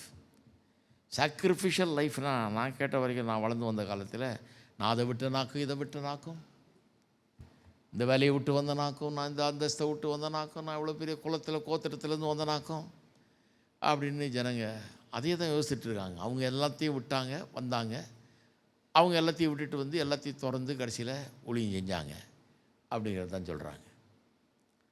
நான் அந்த காலத்தில் ஒரு வீட்டுக்கு ஒருத்தரோட போயிருந்தேன். அந்த வீட்டில் ஒரு பொண்ணை இந்த இவருக்காக பார்க்குறாங்க, அதுக்காக கூட போயிருந்தேன் நான். அப்போ இவருக்கு கூட வந்தவர் வந்து ஊழியக்காரர், அவருக்கு பொண்ணு பார்க்குறாங்க. நான் தான் கூட என்னை கூட அனுப்பிச்சாங்க, நான் போயிருந்தேன். போயிருந்தப்போ அந்த வீட்டில் அந்த அம்மா சொன்னாங்க, ஐயா எங்கள் கணவர் வந்து நல்ல வேலையில் இருந்தார், இன்னார் ஒரு ஊழியக்காரர் சொல்லி அவர் வேலையை விட்டு ஊழியத்துக்கு வந்தார், சம்பளமெல்லாம் போச்சு, கடைசியில் இத்தனை வருஷங்களாக நாங்கள் படாத பாடுபட்டு கஷ்டப்பட்டு வந்துட்டோம், அதனால் நீங்கள் என்னையா ஒரு ஊழியக்காரரை கொண்டு வந்துருக்கிறீங்க, யாரை வேணால் கொண்டாங்க, ஊழியக்காரர் மட்டும் வேணான்னாங்க. நான் உடனே சந்தோஷமாக எழுந்திரிச்சு வந்துட்டேன். ஏன்னா இந்த மாதிரி ஆள்கிட்ட கல்யாணம் பண்ணவே கூடாது. வெளியே வந்த பிறகு இன்னொருத்தர்கிட்ட பேசிட்டு இந்த மாதிரி போனேன், இவங்க இப்படி சொல்லிட்டாங்க அப்படின்னு சொன்னால் அவர் சொன்னார், என்ன வேலையில் இருந்தார், அவர் டிரைவராக இருந்தாருங்க இந்த கம்பெனியில் அப்படின்றார் அவர். அதாவது இவங்க சொல்கிறத பார்த்தா பெரிய என்னமோ பதவியில் இருந்த மாதிரியும் அந்தஸ்தில் இருந்த மாதிரியும் அதை விட்டு ஊழியத்துக்கு வந்துட்ட மாதிரியும் வாழ்க்கையில் ஏமாந்து போன மாதிரியும் கத்தருக்காக எல்லாத்தையும் இழந்தது மாதிரியும் பேசுகிறாங்க. இதெல்லாம் மாறணும் பாருங்கள். நீங்கள் எத்தனையோ இதை விட்டு வந்திருக்கலாம். நான் சொல்கிறேன், எதை விட்டு வந்தாலும் அவர் விட்டு வந்தார் அதுக்கு ஈடாகாது. பரலோகத்தை விட்டு அவர் இறங்கி வந்தார். அதனால தான் நான் சொல்கிறேன், நான் என்னத்தை விட்டு வந்தேன்றதை பேசுகிறதே கிடையாது. நான் நிறைய விட்டு வந்திருக்கிறேன், ஆனால் எதை விட்டு வந்தேன்றது பேசுகிறது கிடையாது. ஏன்னா அவர் பரலோகத்தை விட்டு கீழே இறங்கி வந்தார், மேன்மையை துறந்து தாழ்மையை தரித்து கொண்டார் அவர். அது சாக்ரிஃபைஸ். அது நமக்கு கிறிஸ்து இயேசு, பிலிப்பியர் 2ஆம் அதிகாரம் 5-11 வரைக்கும் வாசித்து பாருங்கள். 5ஆம் வசனம் சொல்லுது, கிறிஸ்து இயேசுவில் இருந்த இதே சிந்தை உங்களிலும் இருக்க கடவது, தேவனுக்கு அவர் சமமாயிருந்தும் அதை கொள்ளையாடின பொருளாக இல்லாமல் தம்மை தாம் வெறுத்து, எப்படி சொல்லியிருக்கு பாருங்க. இதை விட நீங்கள் வெறுத்து வந்துட்டீங்களா? நம்ம இதை பேசவே கூடாது பாருங்கள். நான் அதை விட்டேன், இதை விட்டேன், அதை பேசவே கூடாது. எதை பேசணும்? அவர் எவ்வளோ பேர் இதை விட்டு எனக்காக வந்து எல்லாத்தையும் பண்ணார். அப்போ நான் விடுறதெல்லாம் ஒன்றுமே கிடையாது. என்னுடைய அர்ப்பணிப்பு, என்னுடைய சாக்ரிஃபைஸ் என்ன? நான் பண்ணுகிற தியாகம் என்னங்க? ஒன்றுமே கிடையாது. நான் என்ன அவருக்குன்னு அர்ப்பணிக்கிறேன், அவருக்காக வாழ தீர்மானிக்கிறேன், அவர் சொல்கிற இடத்துக்கு போகிறேன், அவர் செய்கிறத செய்கிறேன், என் வாழ்க்கையின் ஒவ்வொரு சொட்டையும் அவருக்காக செலவழிக்கிறேன், இந்த ஓட்டத்தை அவருக்காக ஓடுறேன், இந்த போராட்டத்தை அவருக்காக நான் சந்திக்கிறேன், அவரிலே நான் வெற்றி பெறுகிறேன். இதுதான் நான் செய்கிற தியாகம். இது ஒரு பெரிய இதே கிடையாது பாருங்கள். இதுதான் நான் செய்கிற அர்ப்பணிப்பு. இதுதான் நான் ஒரு பலியைப் போல என்ன ஒப்பு கொடுப்பது என்பது இதுதான். சரி, காலைல பேச வந்தது பேசி முடிச்சிட்டேன். இப்போது கொஞ்ச நேரம் இன்னொரு காரியத்தை சொல்ல விரும்புகிறேன். அதாவது எப்படி மற்றவர்களுக்கு சுவிசேஷத்தை அறிவிப்பதுன்றதை பற்றி கொஞ்சம் சொல்ல சொன்னாங்க. அது ஒரு டாபிக் இந்த 2வது செஷனுக்கு கொடுத்தாங்க. அதில் முழுசாக போக முடியலனாலும் நான் டச் பண்ணுறது லேசாக, எப்படி சுவிசேஷத்தை மற்றவர்களுக்கு அறிவிக்கிறது என்று சொல்ல சொல்கிறோம். அப்போ இந்த உலகத்தில் இன்றைக்கி நாம் வாழ்கிற உலகத்தை பற்றி ஒரு பெரிய அறிவு வேணும் நமக்கு. இன்றைக்கு நாம் வாழ்கிற உலகத்தை என்ன மாதிரி உலகம்னு சொல்கிறாங்க? இன்றைக்கி வாழ்கிற உலகத்தை போஸ்ட் மாடர்ன் வேர்ல்டுன்னு சொல்கிறாங்க, அல்லது போஸ்ட் கிறிஸ்டியன் வேர்ல்டு அப்படின்னு சொல்கிறாங்க. போஸ்ட் கிறிஸ்டன்டம் அப்படின்லாம் பல பேர்கள் சொல்கிறாங்க. அதில் அர்த்தம் என்னென்னா, ஒரு காலத்தில் பாருங்கள், இப்போ மேற்கத்திய நாடுகளில் இங்கிலாந்து, அமெரிக்கா போன்ற நாடுகள்லாம் நிறைய கிறிஸ்தவர்கள் இருந்தாங்க. கிறிஸ்தவ வேல்யூஸு, கிறிஸ்தவ கொள்கைகள், இதுதான் வாழ்க்கைக்கு அடிப்படையாக இருந்தது. எல்லாருமே ஒரு மனம் திரும்பி ரட்சிக்கப்பட்ட கிறிஸ்தவர்களாக இல்லைனாலும் அடிப்படையாக அவருடைய தேசமே கிறிஸ்தவ கொள்கையின் அடிப்படையில் இயங்கி வந்தது. அப்படி இருந்தாங்க இல்லையா? இந்த வெள்ளைக்காரங்க போய் மற்ற தேசங்கள்லாம் ஆண்டாங்க. அங்கேயும் கிட்டத்தட்ட இந்த கிறிஸ்டியன் இதை கொண்டாந்துட்டாங்க பாருங்கள். அந்த கிறிஸ்டியன் வேல்யூஸை கொண்டாந்து உள்ளே நுழைச்சிட்டாங்க. இன்றைக்கி இந்த நாடுகளில் இருக்கிறவங்களுக்கு தெரியாமலே அது உள்ளே வந்துருச்சு அது இல்லையா? இப்போது இந்தியாவிலலாம் போய் நீங்கள் டிவோர்ஸ் வாங்கணுன்னா, அதாவது உங்கள் மனைவிக்கும் உங்களுக்கும் பிரச்சனை இருக்கலாம், ஏதோ மனத்தாங்கல்கள் இருக்கலாம், ஆனால் அதுக்கு டிவோர்ஸ் தரமாட்டாங்க. அதுக்குன்னு ஒரு பொய்யை எழுதுவாங்க டாக்டர், இது அந்த வக்கீலுங்க என்ன எழுதுவாங்க, இவனுக்கு இன்னொருவரோடு தொடர்பு இருக்கிறது. நான் கேட்டேன், ஏன் தொடர்பே இல்லை உனக்கு தெரியும், எப்படி இதை எழுதுனேன்னு ஒரு கேஸில். அவர் சொல்கிறார், அது எழுதலைன்னா கிடைக்காதுங்களே. அப்படி எழுதுனாங்க தருவாங்க, இல்லைனா போய் ஒன்றா வாழுன்றுவான். கவுன்சிலிங் போனி அப்புறம் ஒன்றா வாழ் அப்படின்ற மாதிரி சொல்லிவிடுவாங்க. அதனால் ஏதோ வேறு கள்ள தொடர்பு இருக்கிறது, அவனுக்கு இருக்குது அவளுக்கு இருக்குதுன்னு எதையா ஒன்று சொன்னால் தான் கிடைக்கும். ஏன்னா அந்த கிறிஸ்டியன் வேல்யூஸ் எல்லாம் அப்படியே வந்துருச்சு பாருங்கள். விபச்சாரத்தினாலே அன்றி வேறொரு காரணத்துக்காகவும் விவாகரத்து செய்யக்கூடாதுன்னு பைபிளில் போட்டிருப்பாருங்க. அது எப்படியோ உள்ளே நுழைஞ்சிருச்சு, அது ஒரு வேல்யூ சிஸ்டமில் வந்து நுழைஞ்சிருச்சு. இப்படி கிறிஸ்டியன் வேல்யூ சிஸ்டம் நிறைய இடத்துல அப்படியே சீப்பாகி உள்ளே வந்துருச்சு. ஆனால் அந்த காலம் இன்றைக்கு முடிந்து போய்விட்டது என்று சொல்லுகிறார்கள். முடிந்து போய்விட்டது என்று சொல்லுகிறார்கள். இன்றைக்கி வந்து உலகம் அந்த கிறிஸ்டியன் விதத்தில் திங்க் பண்ணுறது கிடையாது. இது ரொம்ப முக்கியம் பாருங்கள். நான் 2003ஆம் ஆண்டு ரெகுலராக டிவியில் வர ஆரம்பித்தேன். காட் டிவிலையும் மற்ற சென்னையில் இது தமிழ் சேனல் பொதிகை, இந்தியா டுடேன்ற இங்கிலீஷ் சேனலு, நிறைய சேனலில் ஒரு 6-7 சேனலில் நீங்கள் காலையிலையும் மாலையிலையும் ஆன் பண்ணிங்கன்னா கண்டிப்பாக இருப்போங்க. அப்படி வர ஆரம்பித்தேன், எக்கச்சக்கமான சேனலில். அப்படி வர ஆரம்பித்தப்போ எனக்கு ஒரு இது, அது வரைக்கும் நான் சர்ச்சில் பிரசங்கம் பண்ணுறது கொஞ்சம் பண்ணியிருக்கேன் டிவியில். 95ஆம் ஆண்டு சிலுவை தியானம்னு ஒரு 14 வாரம் சிலுவையை பற்றி பேசினேன். அது பெரிய ஒரு 5000 புக்கு அடித்தேன், ரட்சிப்பை பற்றி எழுதுகிறவங்களுக்கெல்லாம் ஃப்ரீயாக அனுப்பிச்சேன். 5000 பேருக்கு மேலே லெட்டர் எழுதுனாங்க. அதுக்கு நல்ல வெற்றி பெற்றது இது. ஆனால் எனக்கு ரெகுலராக போக முடியல அந்த காலகட்டத்தில். அப்புறம் சபை வளர்ந்து கொஞ்சம் இதான பிறகு வாய்ப்புகளும் உருவானது. காட் டிவிலையும் பொதிகையிலையும் போனேன். இன்னும் பல சேனல்கள், இந்தியா டுடே போன்ற மேஜர் சேனல்ஸ், இங்கிலீஷ் சேனல்ஸ்லேயும் வந்தேன். இப்படி வந்துட்டு இருந்தேன். அப்போ வந்து எனக்கு வந்து ரொம்ப ஆழமாக சிந்திக்க தோணுச்சு எனக்கு. ஏன்னா எப்படி இந்த ஜனங்களுக்கு பிரசங்கம் பண்ணுறது? நான் வந்து ஒரு கிறிஸ்தவங்களுக்கு பிரசங்கம் பண்ணிட்டில்ல, உலகத்தாருக்கு பிரசங்கம் பண்ணுறேன். பொதிகையில் வந்து எல்லாம் வந்து கிறிஸ்தவங்க கேட்கல, யார் யாரோ கேட்குறாங்க. அது லங்கை முழுக்க போகுது, இதுக்கெல்லாம் போகுது, அரபு நாடுகளுக்கெல்லாம் போகுது, பல தமிழ் மக்கள் வாழுகிற எல்லா இடத்துக்கும் போகுது பாருங்கள். அதே மாதிரி இந்தியா டுடே பல ஊர்களில் வருது, நாடுகளில் வருது. எப்படி உங்களுக்கு சுவிசேஷத்தை சொல்கிறது? சர்ச்சில் அது வரைக்கும் நான் வந்து எப்படி பிரசங்கம் பண்ணுவேன்னா, நல்லா ஒரு மாதிரி இதாக தான் இருக்கும். ஊன்னு போட்டு கலக்கிறது, போட்டு உண்டு இல்லைன்னு ஆக்குறது, கலக்கிறது, அப்படி பிரசங்கம் பண்ணிட்டுருந்தேன். ஜனங்களுக்கு ரொம்ப சந்தோஷம். ஹல்லேலூயா ஒன்று அவங்க கத்த, நான் ஆட, இப்படி போயிட்டு இருந்தது பாருங்கள். டிவியில் போனோடனே டிவியில் போட்டு பார்க்குறேன் பிரசங்கம் பண்ணதை. ஐயோ இதை யார் பாப்பா? நம்ம கிறிஸ்தவங்க பார்த்து வீட்டில் வந்துட்டு அல்லேலூயான்னு கத்துவாங்களே ஒழிய, ஊரார் பார்த்தாருன்னா இதை என்ன நினைப்பாங்க இது அப்படின்ற யோசனை வந்துருச்சு எனக்கு. என்ன நினைப்பாங்க? அப்புறம் தான் கொஞ்சம் அமைதலாக பேச கற்றுக்கிட்டேன். ஏன்னா நம்ம வாழுகிற உலகம் கிறிஸ்தவ உலகம் கிடையாது. இன்னும் கேட்டால் நிறைய கிறிஸ்துவுக்கு எதிரான எண்ணங்கள் நிறையா வந்துருச்சு. அதை ஏற்றுக்கொள்ளுகிற ஒரு மனப்பக்குவத்தில் எல்லோரும் இல்லை. We live in a society that doesn't want anything with God. கடவுளை கொண்டாடுறதை ஏன்றான். நீ பைபிள் சொன்னது சொல்லாத, பைபிளை பேசாத, எங்களுக்கு ஒன்றும் பைபிள் கிடையாது, எங்களுக்கு இன்னொரு மதம் இருக்குது, அப்படி கூட சொல்கிறது இல்லை இப்போல்லாம். கடவுளை கொண்டாடுறதுப்பா, கடவுளே நான் நம்புறதில்லை, கடவுள் இருக்காரா இல்லையான்னு யாரு கண்டா, அதை சப்ஜெக்டை கொண்டாடுறாத அப்படிங்கிற மாதிரி ஒரு உலகம், ஒரு செக்குலர் வேர்ல்டு, மதசார்பற்ற சிந்தனை அப்படி ஆயிடுச்சு உலகம். நிறைய பேர் அப்படி தான் இருக்கிறாங்க பாருங்கள். அப்படிப்பட்டவங்களுக்கு நீங்கள் ஊன் சத்தம் போட்டு, நமக்கு சர்ச்சுக்கு நல்லாயிருக்கும், அதை தூக்கி வெளியே போட்டால் டிவியில் அது சரி வரவே வராது. அப்போ நான் ரொம்ப ஆழமாக சிந்திக்க ஆரம்பித்தேன், எப்படி சுவிசேஷத்தை இவர்களோடு பகிர்ந்து கொள்வது அப்படின்னு பார்த்தீங்கன்னா 3 விதமான அப்ரோச்சஸ் இருந்தது அந்த காலத்தில். அது என்னென்னா, ஒன்று வந்து இப்படி சொல்லலாம், த கிறிஸ்டன்டம் அப்ரோச். கிறிஸ்டன்டம் அப்ரோச்னா, கிறிஸ்தவ உலகத்தில் எல்லாருக்கும் அடிப்படையில் கிறிஸ்தவ பின்னணியிலேருந்து வர்றாங்க. சர்ச்சுனா தெரியும், பாட்டு தெரியும், எல்லாம் தெரியும், ஆனால் அவங்க உண்மையாகவே ரட்சிக்கப்பட்டவங்க இல்லை. அப்படிப்பட்ட ஒரு கிறிஸ்தவ வேல்யூஸு நிறைந்த அப்படிப்பட்ட ஒரு உலகம் இல்லையா? அந்த உலகத்தில் அப்படிப்பட்ட மக்களுக்கு பேசுகிறது அது ஒரு விதமாக இருக்கும். ஏன்னா அவங்களுக்கு விளங்கும், நம்ம சொல்கிறதெல்லாம் நல்லா விளங்கும். அவங்க ஏற்கனவே கொஞ்சம் எக்ஸ்போஷர் இருக்குது அவங்களுக்கு. கிறிஸ்டன்டம் அப்ரோச்னு ஒன்று இருக்குது. ரெண்டாவது சீக்கர் சென்சிட்டிவ் அப்ரோச்னு ஒன்று வந்தது. இது உங்களுக்கு தெரியுமான்னு தெரியல.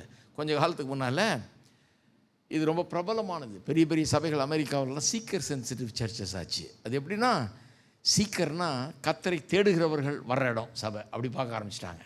கடவுளை தேடி வர்றான் ஒருத்தன், கடவுளை அறிஞ்சிக்கணும்னு வர்றான், ஏதோ அவனுக்கு ஒரு இன்ட்ரெஸ்ட் அல்லது ஏதோ ஒரு பிரச்சனை, அதன் மூலமாக வர்றான். கடவுள் மேலே ஒரு இன்ட்ரெஸ்ட் உண்டாயிருக்குது. அது வரைக்கும் கடவுளை பற்றி நினைக்காதவன் இப்போ கடவுளை தேடி வந்துட்டு இருக்கான். ஒரு சர்ச் இருக்குது, அங்கே ஏதோ சொல்கிறாங்க அப்படின்னு உள்ளே வர்றான். அவனுக்கு நம்ம பிரசங்கம் பண்ணுறோம்.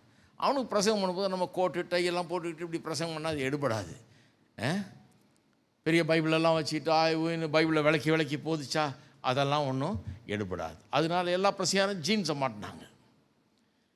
ஜீன்ஸை மாட்டி கொஞ்சம் பொத்தல் உள்ள ஜீன்ஸ் எல்லாம் கூட மாட்டி, இந்த கிழிஞ்சு போன சட்டை மாதிரிலாம் மாட்டி, அவனை மாதிரி நம்ம அமைச்சிக்கிட்டா சீக்கர் சென்சிட்டிவ். அதான் அவனை பற்றி உனக்கு ஒரு கரிசனை இருந்தால் அவனை மாதிரி இரு. நீ அவன் ஜீன்ஸ் போட்டு வர்றான், அவன் வெறும் பனியனில் வர்றான், நீ கோட்டு டையும் சூட்டும் போட்டுருந்தேன்னா அப்படி. அதனால் நீயும் பனியனை மாட்டிக்கிட்டாங்க.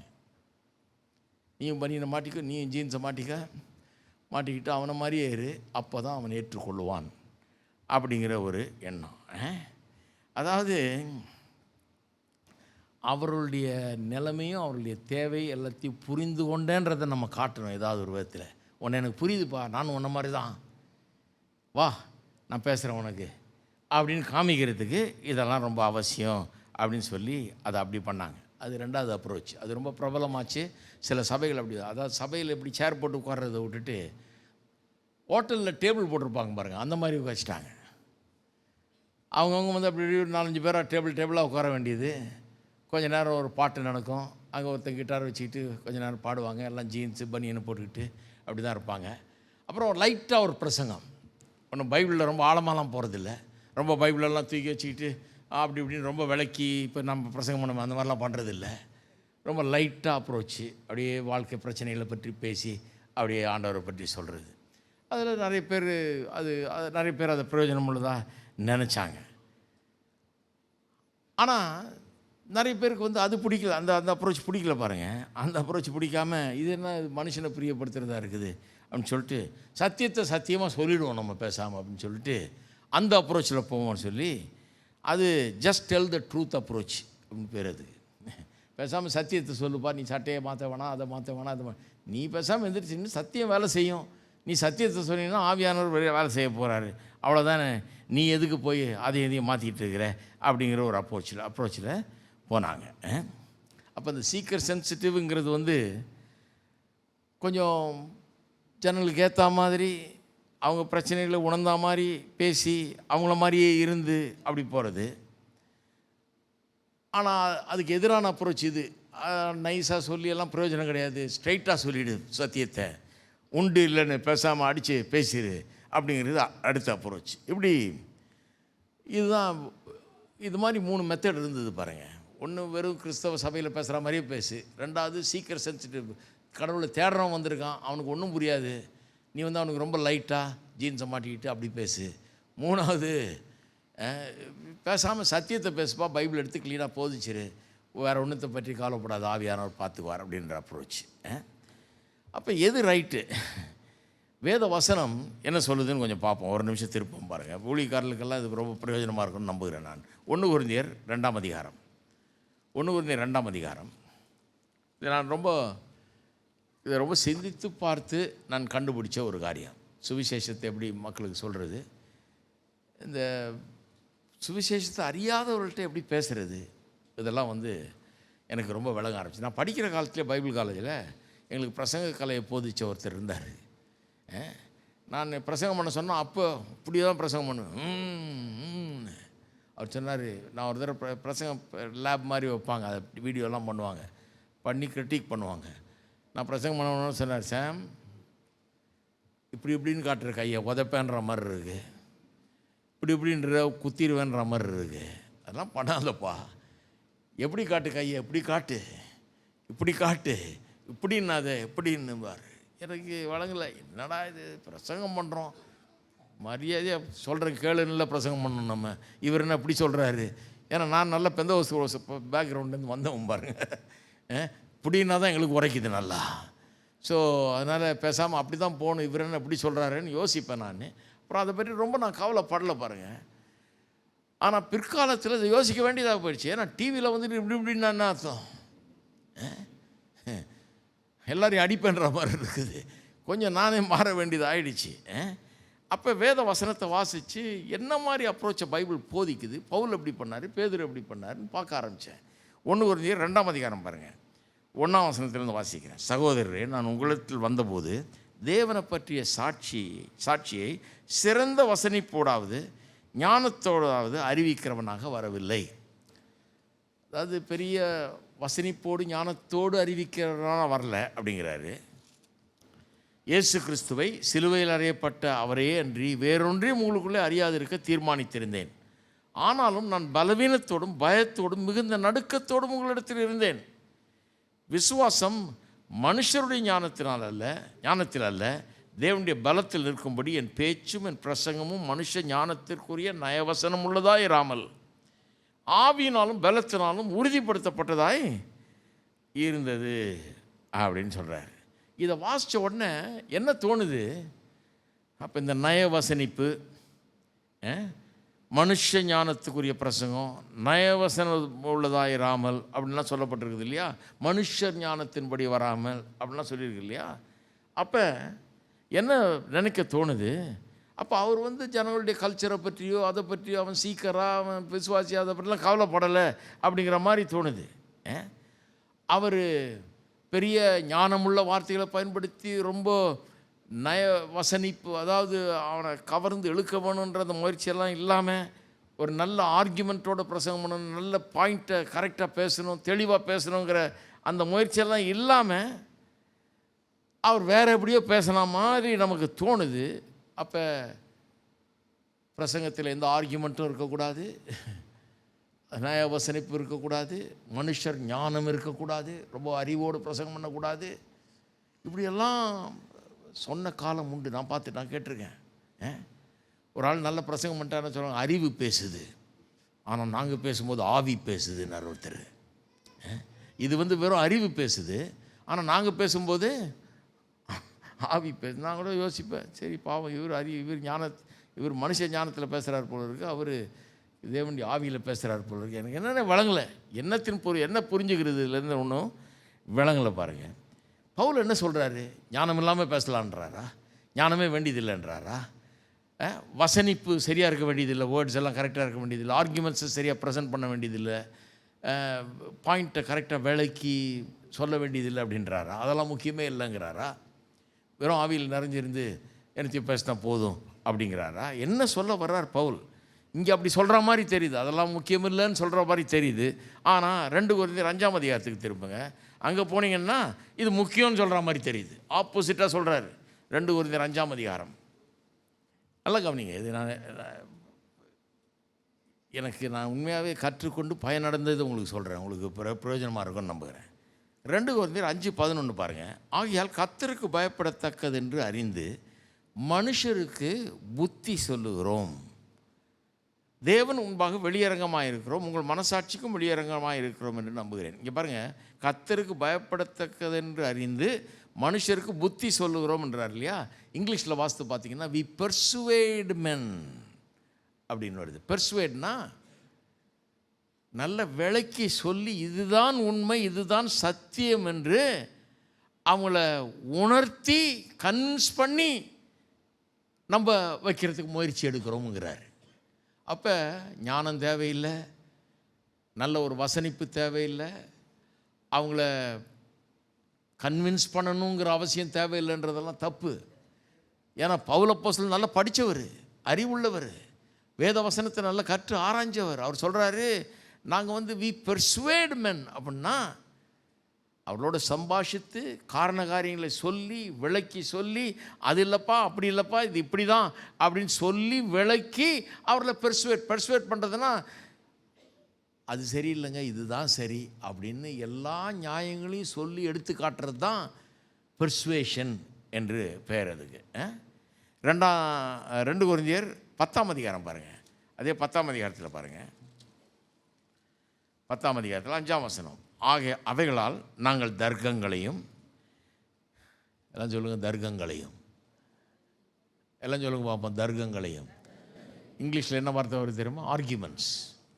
வி காஸ்ட் டவுன் எவ்ரி ஆர்கியூமெண்ட்றார். எல்லா தர்க்கங்களையும், தேவனை அறிவுக்கு விரோதமாக எழும்புகிற எல்லா மேட்டுமையும் நிர்மூலமாக்கி எந்த எண்ணத்தையும் கிறிஸ்துவுக்கு கீழ்ப்படிய சிறைப்படுத்துகிறவர்களாய் இருக்கிறோம். என்ன சொல்கிறாரு? அவங்க பிரசங்கம் எப்படி இருந்துதான், கிறிஸ்துவுக்கு விரோதமாய் பல எண்ணங்களை அவள் உடையவர்களாக இருக்கிறாங்க. சத்தியத்துக்கு விரோதமான எண்ணங்கள் மக்களுடைய மனதில் நிறைஞ்சிருக்குது. அதை அறிஞ்சு தான் இவங்க பிரசங்கம் பண்ணுறாங்க. எப்படி பிரசங்கம் பண்ணுறாங்க? எல்லா தர்க்கங்களையும், தேவன் அறிவுக்கு விரோதமாக எழும்புகிற எல்லா மேட்டுமையும் நிர்மூலமாக்குறாங்க. அதாவது அவங்களுடைய ஆர்கியூமெண்ட்ஸை, தர்க்கங்களை தான் ஆர்கியூமெண்ட்ஸை, தேவனுக்கு விரோதமாக அவங்க வைத்திருக்கிற ஆர்கியூமெண்ட்ஸ் எல்லாம் தவிடுபடி ஆக்குகிறோம் என்றார். இருக்கீங்களா? அப்போ இன்னொரு வசனம் திருப்புங்க, அப்போஸ்தலர் நடபடிகள். அப்போ ஞானம்லாம் அவசியம் இல்லை,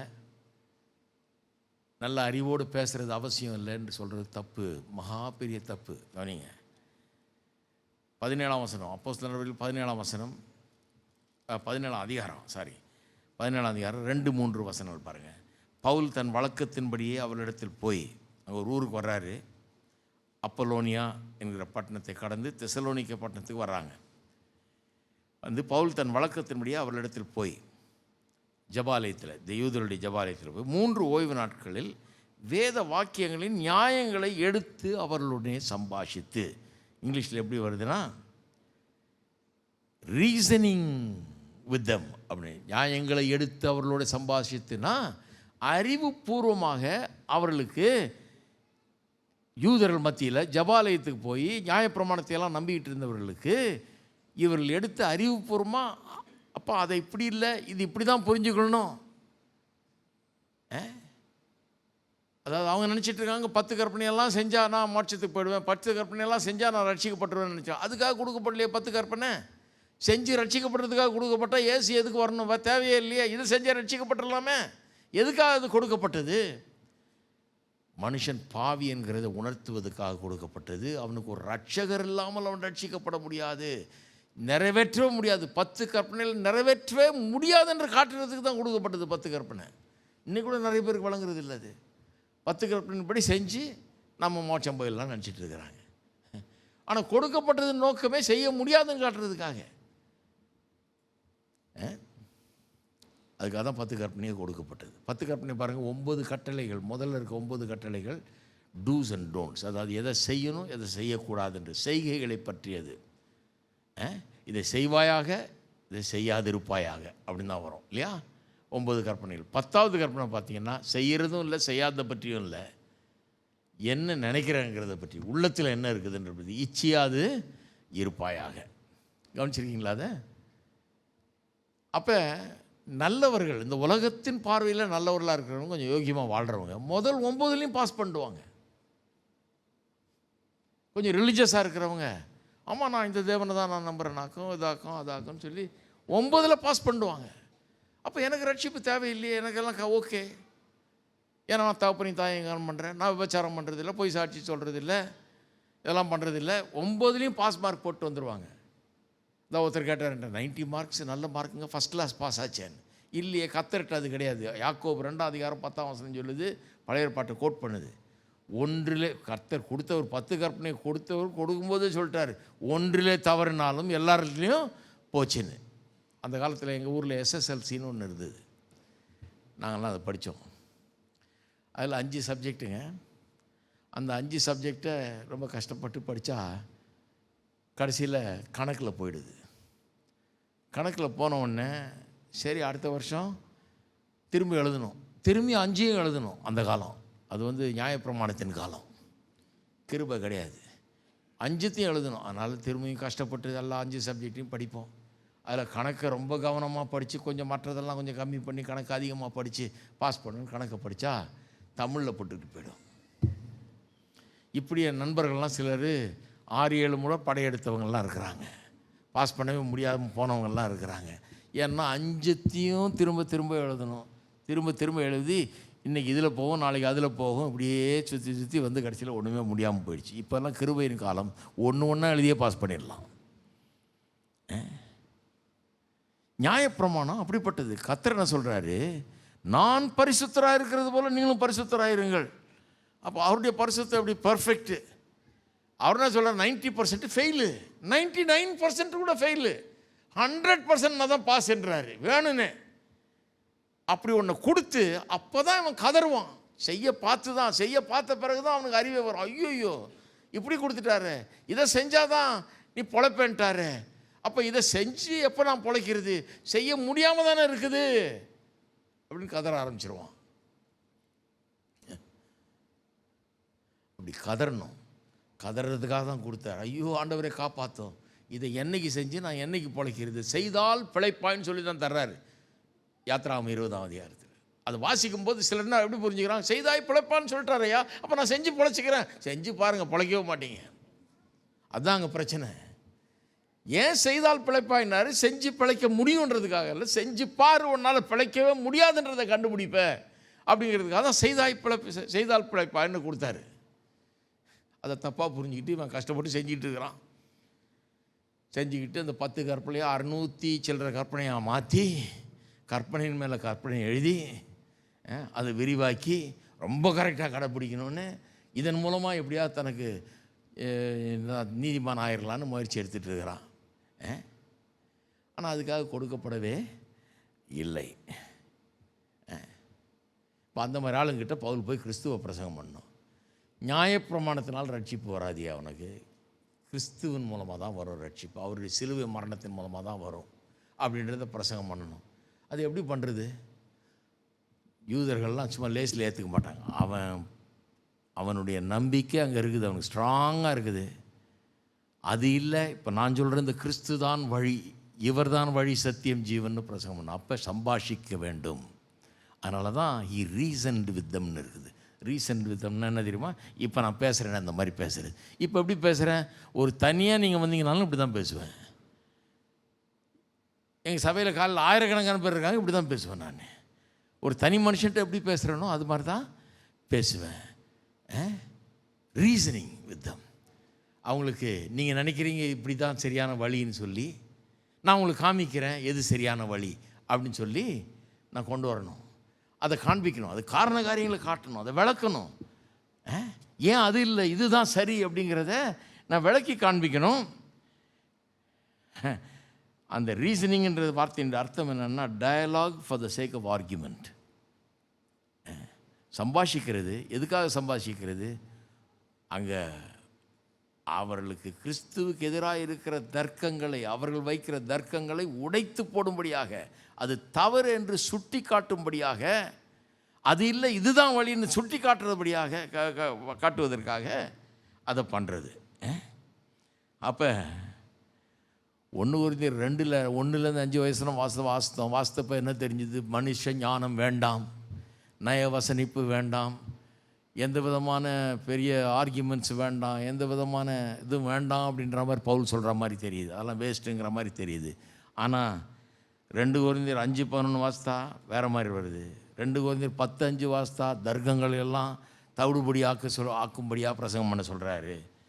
17:2-3 சொல்லுது, அவர் வேத வாக்கியங்களின் நியாயங்களை எடுத்து அவர்களுடைய சம்பாஷித்தார்ன்னு இருக்குது. அதே அப்போஸ்தலர் 17 வசனம் பாருங்கள். 17 வசனம் சொல்லுது, ஜபாலயத்தில் யூதரோடும் பக்தி உள்ளவர்களோடும் சந்தை வழிகளில் எதிர்பட்டவர்களோடும் தினந்தோறும் சம்பாஷணை பண்ணினான். இங்கிலீஷில் ரீசன்ட் வித்தம்னு வருது. சம்பாஷணைன்னா சாதாரண சம்பாஷணை இல்லை, அவர்களோட ஒரு தர்க்கம் மாதிரி. ரீசனிங், நியாயங்களை எடுத்து சொல்வது. என் பக்கம் நியாயம் இருக்குப்பா, நான் சொல்கிறதுல சத்தியம் இருக்குதுன்றத எடுத்து சொல்வது தான் அந்த சம்பாஷணை என்கிறது. ஆனால் சம்பாஷணை மோடில் இருக்கணும். அது சம்பாஷணைன்னா கான்வர்சேஷன் இல்லையா? எங்களுக்கு பிரசங்கம் பண்ண சொன்னவரே போதிச்சவரே சொல்லி கொடுத்தாரு. ஆனால் அப்போ எனக்கு விளங்கலை. அவர் என்ன சொன்னார்? அப்பா ஓ ஊன்னு சொல்கிறதுக்கு பதிலாக இப்படி சொல்லு, நல்லா பேசுகிற மாதிரி, ஒரு தனிப்பட்ட மனுஷன்ட்ட எப்படி பேசுவான் அந்த மாதிரி சொல்லு, சம்பாஷி அவனோட, உன் பக்கம் இருக்கிற நியாயத்தை எடுத்து விளக்கி சொல்லி அவனுக்கு சொல்லு. அப்போ அவர்கள் ஏற்றுக்கொள்வார்கள் அப்படிங்கிற மாதிரி அவர் சொல்லுவார். ஆனால் எனக்கு அது விளங்கலை.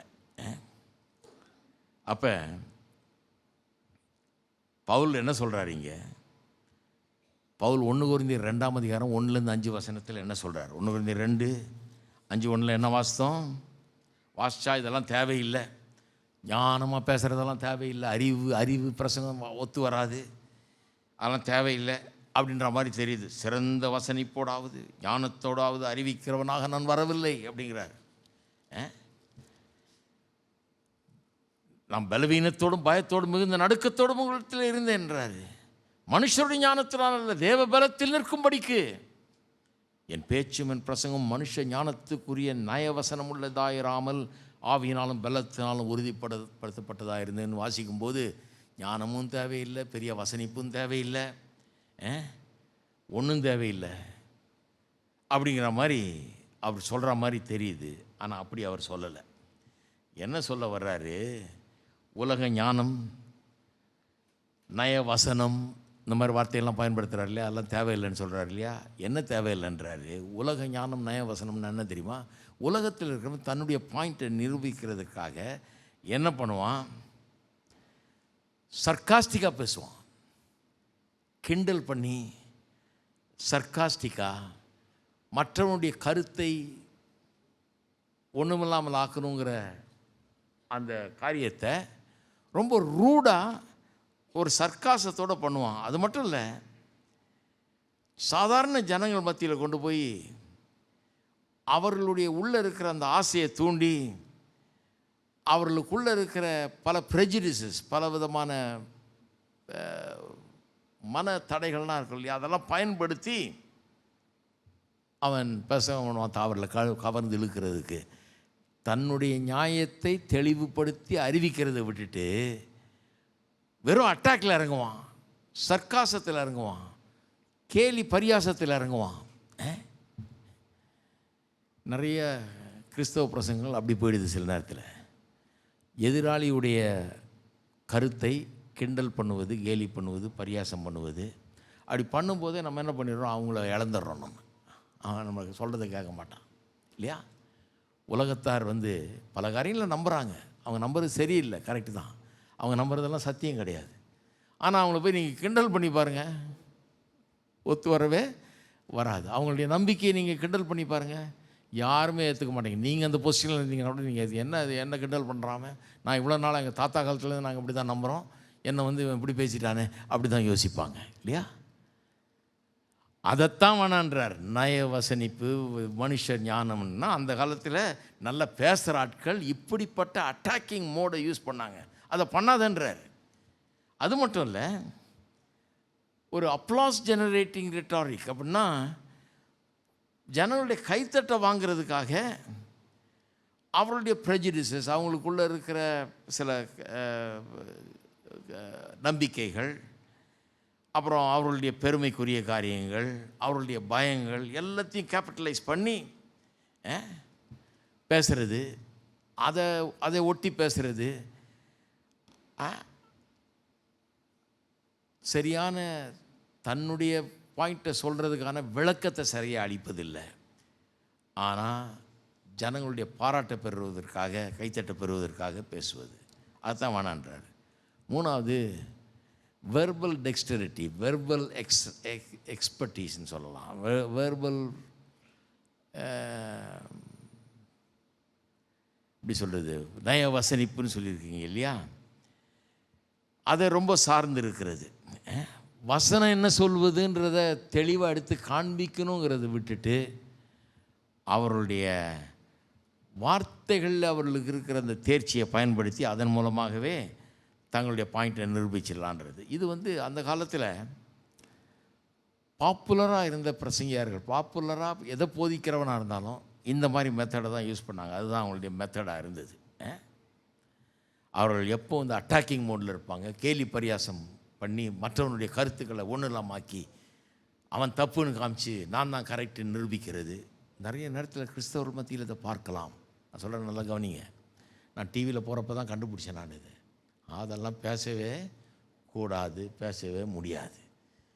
யாரும் ஏற்றுக்கொள்ள மாட்டாங்க, அது நியாயமே கிடையாது. நீங்கள் அவங்கள வின் பண்ணணுமா, நீங்கள் அவங்கள கத்திரத்தை நடத்தணுமா, உங்களுடைய கருத்தை நல்லா ஆர்கியூ பண்ணணும், நல்லா சம்பாஷிக்கணும் அவங்களோட. ஏன் இது அவ்வளோ சரியில்லைன்னு நான் உங்களுக்கு காண்பிக்கிறேன், ஏன் இது சரின்னு நான் உங்களுக்கு காண்பிக்கிறேன், இதில் இருக்கிற குறைகள் என்னன்னு உங்களுக்கு காமிக்கிறேன், இதில் இருக்கிற நிறைகள் என்னன்னு உங்களுக்கு காண்பிக்கிறேன், அதனுடைய குறையை காண்பிக்கிறேன், இதனுடைய மேன்மையை காண்பிக்கிறேன். இதனுடைய மேன்மையை பார்த்தீங்கன்னா உங்களுக்கு விளங்கும், இது ஏன் இதுதான் சத்தியம். அப்படி போகணுமே ஒழிய நீ தப்பு நான் ரைட்டுன்னு போனீங்கன்னா எடுபடவே எடுபடாது. அதைத்தான் பவுல் வேணான்றார். பவுல் என்ன சொல்கிறாரு, சத்தியத்தை பிரசங்கம் பண்ணாமா, ஆனால் அதுக்குன்னு கண்ணாபின்னான்னு பேசுகிறது, கிண்டல் அடிக்கிறது, ரொம்ப ரூடாக இது பண்ணுறது பண்ணக்கூடாது அப்படிங்கிறார். அந்த பிரசங்கத்தை விட்டுறணுன்றார். எந்த மாதிரி பிரசங்கம் பண்ணணும், சம்பாஷிக்கணும் ஜனங்களோட. நான் சொல்கிறதுனுடைய நியாயத்தை கேளுங்க, நான் உங்களுக்கு விளக்கி சொல்கிறேன், இதுதான் நியாயம், 1 2 3 அப்படியே கரெக்டாக கொண்டாடணும். அப்படி படிக்கணும், அப்படி தயார் பண்ணிக்கணும். இதை விளக்கி சொல்கிறதுக்கு, அதாவது நீங்கள் சொல்லும்போது அவன் என்ன நினைக்கணும், ஆனால் நமக்கு விளங்கணும்னு இருந்தாலும் இவ்வளோ பெரிய முயற்சி எடுத்துருக்கிறாரு, எனக்கு விளங்கணும்னு சொல்லி இருந்தாலும் இவ்வளவு கருத்தோடு என்னை நேசித்து எனக்கு இதை விளக்கி சொல்லணும், இதில் ஏதோ உண்மை இருக்குது, அவர் சொல்கிறத பார்த்தாலே எனக்கு தெரியுது இதில் ஏதோ உண்மை இருக்கும் போல இருக்குது, அவ்வளோ கருத்தை எடுத்து சொல்கிறான் இந்த ஆள்.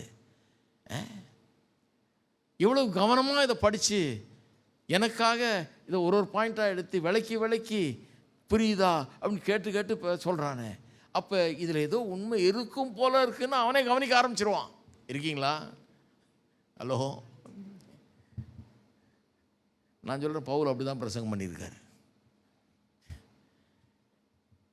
அப்படி தான் பிரசங்கம் பண்ணியிருக்காரு.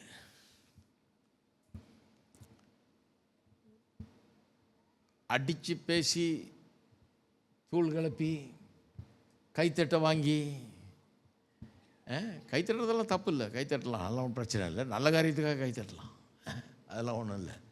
எங்கள் சர்ச்சில் கையெல்லாம் தட்டுவாங்க, நல்லது. இங்கேயும் நீங்கள் கைத்தட்டுறீங்க, நல்லது. ஆனால் வெறும் கைத்தட்டலுக்காக நான் பிரசங்கம் பண்ணக்கூடாது. நான் பிரசங்கம் பண்ணுறதுல ஏதாவது நல்ல காரியம் உங்களுக்கு ரொம்ப நல்லதாக தோன்றி அது உணர்வு ஏற்பட்டுச்சுன்னா நீங்கள் கைத்தட்டினா அது ஓகே. ஆனால் உங்கள்கிட்ட கைத்தட்ட பெறுறதுக்காகவே எதையாவது ஒன்று நீங்கள் விரும்புகிறத நான் சொல்கிறது தவறு. அதை விட்டு போட்டு வசனம் என்ன சொல்கிறதுன்றதை தெளிவுபடுத்த வேண்டும், அதன் நியாயத்தை விளக்க வேண்டும், அதை சம்பாஷிக்க வேண்டும், அதை எடுத்து படிப்படியாக சொல்லணும். நீங்கள் சொல்கிறத பார்த்தே கேட்குற ஆளுக்கு என்ன தெரியணும், எனக்காக இவ்வளோ பெரிய முயற்சி எடுத்து இவ்வளோ அழகாக விளக்கி இதெல்லாம் சொல்கிறாரு, இதில் ஏதாவது நியாயம் இருக்கான்னு பார்ப்போம் அப்படின்னு சொல்லி அவங்க கவனிக்க ஆரம்பிப்பாங்க. இருக்கீங்களா? பவுல் என்ன சொல்ல வர்றாரு, கிறிஸ்தவ பிரசங்கியார்கள் அல்லது கிறிஸ்தவ ஊழியம் செய்கிறவங்க அல்லது சுவிசேஷத்தை பகிர்ந்து கொள்கிறவர்கள் 3 காரியங்களை கடைப்பிடிக்கணும். 1, ஒரு அன்பும் தாழ்மையும் அவரிடத்தில் இருக்கணும். பிரசங்கத்தில் அன்பும் தாழ்மையும் இருக்கணும். நான் பெரிய இது, நீ ஒன்றும் இல்லை, உனக்கு ஒன்றும் தெரியாது, எனக்கு தான் தெரியும் அப்படிங்கிற ஒரு எண்ணம் கிடையாது. அன்பும் தாழ்மையும் அங்கே இருக்க வேணும். அது ஆவிக்குரிய கனிகளில் ஒன்று இல்லையா, அது இருக்கணும்.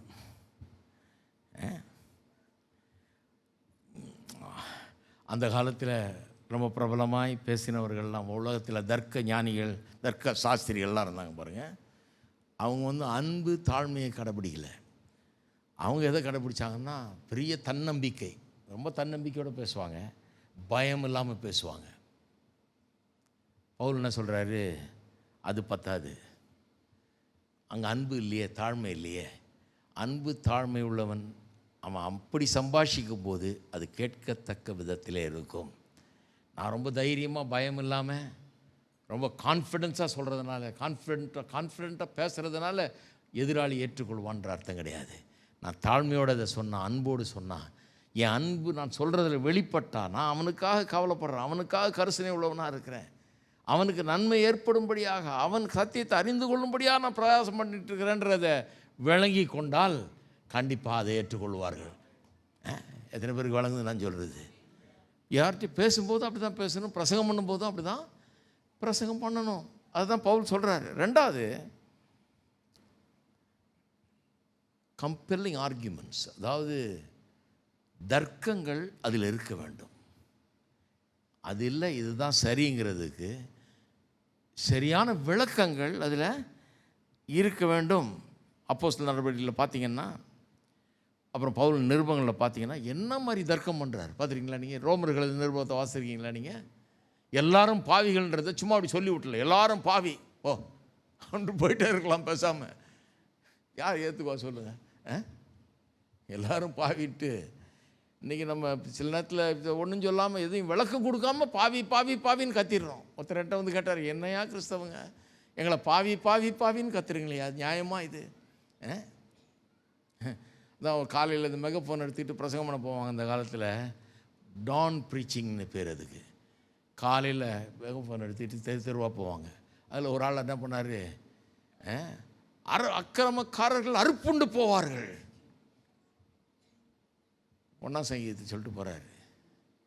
ஒரு பெரிய ஒரு வீட்டிலேருந்து வெளியே வந்தாங்க, ஏன் காலங்காத்தால் சாபம் விட்டுட்டு போறியா, நாங்கள் என்னையா தப்பு பண்ணோம், எல்லாரையும் பாவி பாவின்னு சொல்கிறதே உங்கள் வேலையாகிடுச்சு. என்கிட்ட எத்தனை பேர் இருக்கிறாங்க, நாங்கள் கிறிஸ்டியன் ப்ரீச்சிங் எல்லாம் பாவி பாவின்றீங்க எங்களை. நான் சொன்னேன், கண்டிப்பாக அப்படி சொல்லலைங்க, யாரோ தெரியாமல் சொல்லியிருக்கலாம், அல்லது சொல்ல வேண்டிய விதத்தில் சொல்லாமல் இருக்கலாம்.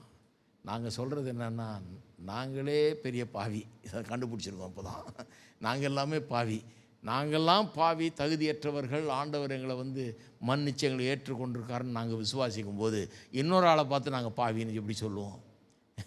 நாங்கள் என்ன சொல்கிறோம், நம்ம எல்லாருமே உலகமே பாவத்தில் கிடக்குதுன்னு வேதம் போதிக்குது, நான் அதில் கிடந்திருக்கிறேன், நான் வழியை கண்டுபிடிச்சேன், அதை மற்றவர்களும் கண்டறிஞ்சிக்க போனோம். அதில் அவதிப்படுறவங்க, அதனால் கஷ்டப்படுறவங்க, அதனால் குடும்பம் பாதிக்கப்பட்டு வாழ்க்கை பாதிக்கப்பட்டு கஷ்டப்பட்டு கொண்டு பலவித கெட்ட பழக்க வழக்கங்களை சிக்கிக்கொண்டு வாழ்க்கை கெட்டு போய் இருக்கிறவங்க, என்ன மாதிரி இருந்தவங்க, அதை அறிந்து கொள்ள வேணும்னு சொல்கிறதுக்காக சொல்கிறோம். வேதம் சொல்லுது நம்ம எல்லாரும் பாவம் செய்து ஏகமாய் கெட்டு போனோன்னு சொல்லுது. அதை தான் சொல்கிறோம் ஒழிய நாங்கள் வந்து உங்களை பாவி பாவின்னு ஒன்றும் சபிக்கலையா அப்படின்னு விளக்கி சொன்னோன்னு தான் அவங்களுக்கு புரியுது பாருங்கள். அப்போ அந்த சரியான பெர்சுவேசிவ் ஆர்கியூமெண்ட்ஸ் ரொம்ப முக்கியம். ஜனங்களை பேசி நியாயத்தை காண்பித்து பல்வேறு நியாயங்களை எடுத்து சொல்லி சம்பாஷித்து அவர்களுக்கு காட்டுவது ரொம்ப அவசியம். இதுதான் சத்தியம்னு சொன்ன போதும். அது ஏன் இது சத்தியம், ஏன் இதுதான் சத்தியமாக இருக்க வேண்டும் அப்படிங்கிறதுக்கான காரண காரியங்களை நாம் சொல்ல வேண்டும். மூன்றாவது, அவர் என்ன சொல்ல விரும்புகிறார்? இப்போ நான் வாசித்த வசனங்கள்லாம் இருக்குது இல்லையா, 1 கொரிந்தியர் 5, 2 கொரிந்தியர் 10, அப்போஸ்தலர்கள் 17 எல்லாம் வாசித்த வசனங்கள்லாம் அவர் சம்பாஷிக்கிறாரு, தர்க்கம் பண்ணுறாரு, தர்க்கங்களை எல்லாம் எதிராளிகளுடைய தர்க்கங்களை எல்லாம் ஒன்றும் இல்லாமாக்குறாருன்னு சொல்கிறதுல என்ன பண்ண சொல்கிறார்? மூணாவது, தைரியத்தோடு ஆனால் அமைதியோடு, கர்த்தருடைய வார்த்தையினாலே அது சொல்லுகிற சத்தியத்தினாலே ஒரு பெரிய தைரியம் உள்ளத்தில் வச்சுக்கிட்டு அமைதலாக சத்தியத்தை சத்தியமாய் சொல்ல வேண்டும். அமைதலாக சத்தியத்தை சத்தியமாய் சொல்ல வேணும். அதுதான் சொல்கிறார் பவுல் அப்போஸ்தலன். அப்படி தான் நீங்கள் பார்த்து அத்தேனே பட்டணத்துலலாம் பிரசங்கம் பண்ணுறாரு. எப்படி பிரசங்கம் பண்ணுறாருன்னு பாருங்கள். ரொம்ப என்டியரிங்காக பிரசங்கம் பண்ணுறாரு. ரொம்ப அவர்களை அந்த வசனிப்பே ஒரு மாதிரி நல்லா இருக்குது. உங்களுடைய ஆட்களே எப்படி சொல்லியிருக்கிறாங்க, எப்படி கடவுள் வானத்தையும் பூமி உண்டாக்குனார்லாம் அவங்களே சொல்லியிருக்கிறாங்க, உங்கள் லிட்ரேச்சரே எப்படி சொல்லுது அப்படின்லாம் பேசி அவங்க மேலே இன்ட்ரெஸ்டட்னு காமிக்கிறார் பாருங்கள். அவர் அவங்களுக்கு தான் சொல்ல வர்ற சத்தியம் உண்மைங்கிறத எடுத்து காட்டுறார். கண்ணாமண்ணான்னு எடுத்து சத்தம் போடல, அவர் இப்படி எடுத்து காட்டுறார். அப்போ இப்படி பண்ணும்போது, பவுல் சொல்கிற விதத்தில் பண்ணும்போது என்ன ஆகுது? இந்த முதல்ல சொன்ன பாருங்கள் 3 விதமான அப்ரோச் இருக்குதுன்னு, அந்த 3மே அதில் வந்துடுது. அதில் ஒன்று என்ன, இந்த சீக்கர் சென்சிட்டிவ் அப்ரோச்னு இல்லையா? சீக்கர் சென்சிட்டிவ்னா கடவுளை தேடி வர்ற ஆளுங்க, இன்ட்ரெஸ்டடாக வர்ற ஆளுங்க, ஏதோ கோயிலுக்கே போகிறாதவன் இப்போ ஏதோ கொஞ்சம் பிரச்சனையினால அல்லது ஏதோ மனம் தேடுது அதனால் வந்திருக்கான். அப்படிப்பட்ட ஆட்களுக்கு இது வெறும் ரொம்ப ஸ்வீட்டாக பேசி அவனை இழுக்கிற ஒரு காரியம் அல்ல, அல்லது அவனை கேலி பரியாசம் பண்ணி அவனுடைய நம்பிக்கையெல்லாம் ஒன்றும் இல்லைன்ற மாதிரி எடுத்தெறிஞ்சு பேசி அப்படி பண்ணுறது இல்லை. இது ரொம்ப கைண்டாக அழகாக அவனுக்கு எடுத்து சொல்லக்கூடிய, அன்போடு எடுத்து சொல்லக்கூடிய ஒரு காரியமாக அது ஆகிடுது. அது மட்டும் இல்லை, கர்த்தருடைய வார்த்தையின் மேலே பெரிய தைரியத்தை வச்சு அதை அமைதியாக நம்ம எடுத்து சொல்லும்போது, அதுக்கான ஆர்கியூமெண்ட்ஸை நம்முடைய சம்பாஷணையில் கொண்டு வரும்போது, அதை அழகாக எடுத்து பேசும்போது, இது இல்லைங்க, இப்படி இல்லைங்க, இது இப்படிங்க, ஏன் சொல்கிறேன்னா இது இப்படிங்க, ஒன்று இது இப்படி, ரெண்டாவது இது இப்படி, மூணாவது இது இப்படி, ஆகவே தான் நான் சொல்கிறேன், நீங்கள் நல்லா யோசிச்சு பாருங்கள் அப்படின்னு பிரசங்கம் பண்ணி பாருங்கள். வர்றவங்கெல்லாம் சிந்திக்க ஆரம்பிச்சிருவாங்க. அத்தனை பட்டணத்தில் ஒரு பிரசங்கம் பண்ணுறாரு, சிலர் ஏற்றுக்கொண்டாரலாம், சிலர் நாளைக்கு கேட்பாங்க திருப்பி அப்படின்ட்டு போகிறாங்க. இப்போ நான் சொல்கிறேன், நம்ம சர்ச்சுக்கு வர்றவங்களும் எப்படி போகணும், எல்லாம் இன்றைக்கி நீ வா, இல்லைனா நேரம் நரகம்தான் போகிற நீ அப்படின்னு பேசக்கூடாது. கேட்குறாங்க, கேட்ட பிறகு அவங்க எப்படி போகணும். ஒன்று சிலர் ஏற்றுக்கொள்வார்கள், சிலர் என்ன சொல்லுவாங்க, அடுத்த வாரம் வரேன், நான் பார்க்கலாம் என்ன சொல்கிறாருன்னு பார்க்கலாம், இன்றைக்கி வந்தேன் கேட்டேன், ஓரளவுக்கு எனக்கு பரவாயில்ல மாதிரி தெரியுது, ஆனால் எனக்கு இன்னும் சந்தேகம் இருக்குது, நான் அடுத்த வாரம் வரேன் அப்படி போ. நான் இதெல்லாம் அனுபவிச்சிருக்கேன் பாருங்கள், எங்கள் சபையில் அப்படி அனுபவிச்சிருக்கேன். டிவியில் போனோடனே இந்த மாதிரி அப்ரோச் எடுத்தேன் பாருங்கள். எடுத்து பேச ஆரம்பித்த உடனே ஏராளமான மக்கள் எங்கேருந்து வந்தாங்களோ தெரியல, அப்படியே புற்றீசல் மாதிரி வர ஆரம்பிச்சிட்டாங்க. ஜனங்க தேடிட்டு இருக்கிறாங்க, பதிலை தேடிட்டு இருக்கிறாங்க, கடவுளை தேடிட்டு இருக்கிறாங்க. இதுக்கு நம்ம ஒன்றும் பெரிய ஜோடனெல்லாம் பண்ண வேண்டியதில்லை. நான் ஒன்றும் ஜீன்ஸை மாட்டிட்டு பண்ணி மாட்ட வேண்டியதில்லை, ஷூட்டிங் மாட்ட வேண்டியதில்லை. அது நான் ஒரு வசதிக்காக நான் பண்ணேன். ஏன்னா பல நாடுகளுக்கு போகுது, இது பொருத்தமான ஒரு உடையை ஒருத்தர் அதெல்லாம் உடையெல்லாம் ஒரு பிரச்சனை கிடையாது பாருங்கள். ஜீன்ஸ் மாட்டி பனியன் மாட்டுறதுலேயும் தப்பு கிடையாது, சூட்டு மாட்டுறதுலேயும் தப்பு கிடையாது, எனக்கு எல்லாம் ஓகே தான். ஆனால் அதை ஒரு பெருசாக்கக்கூடாது.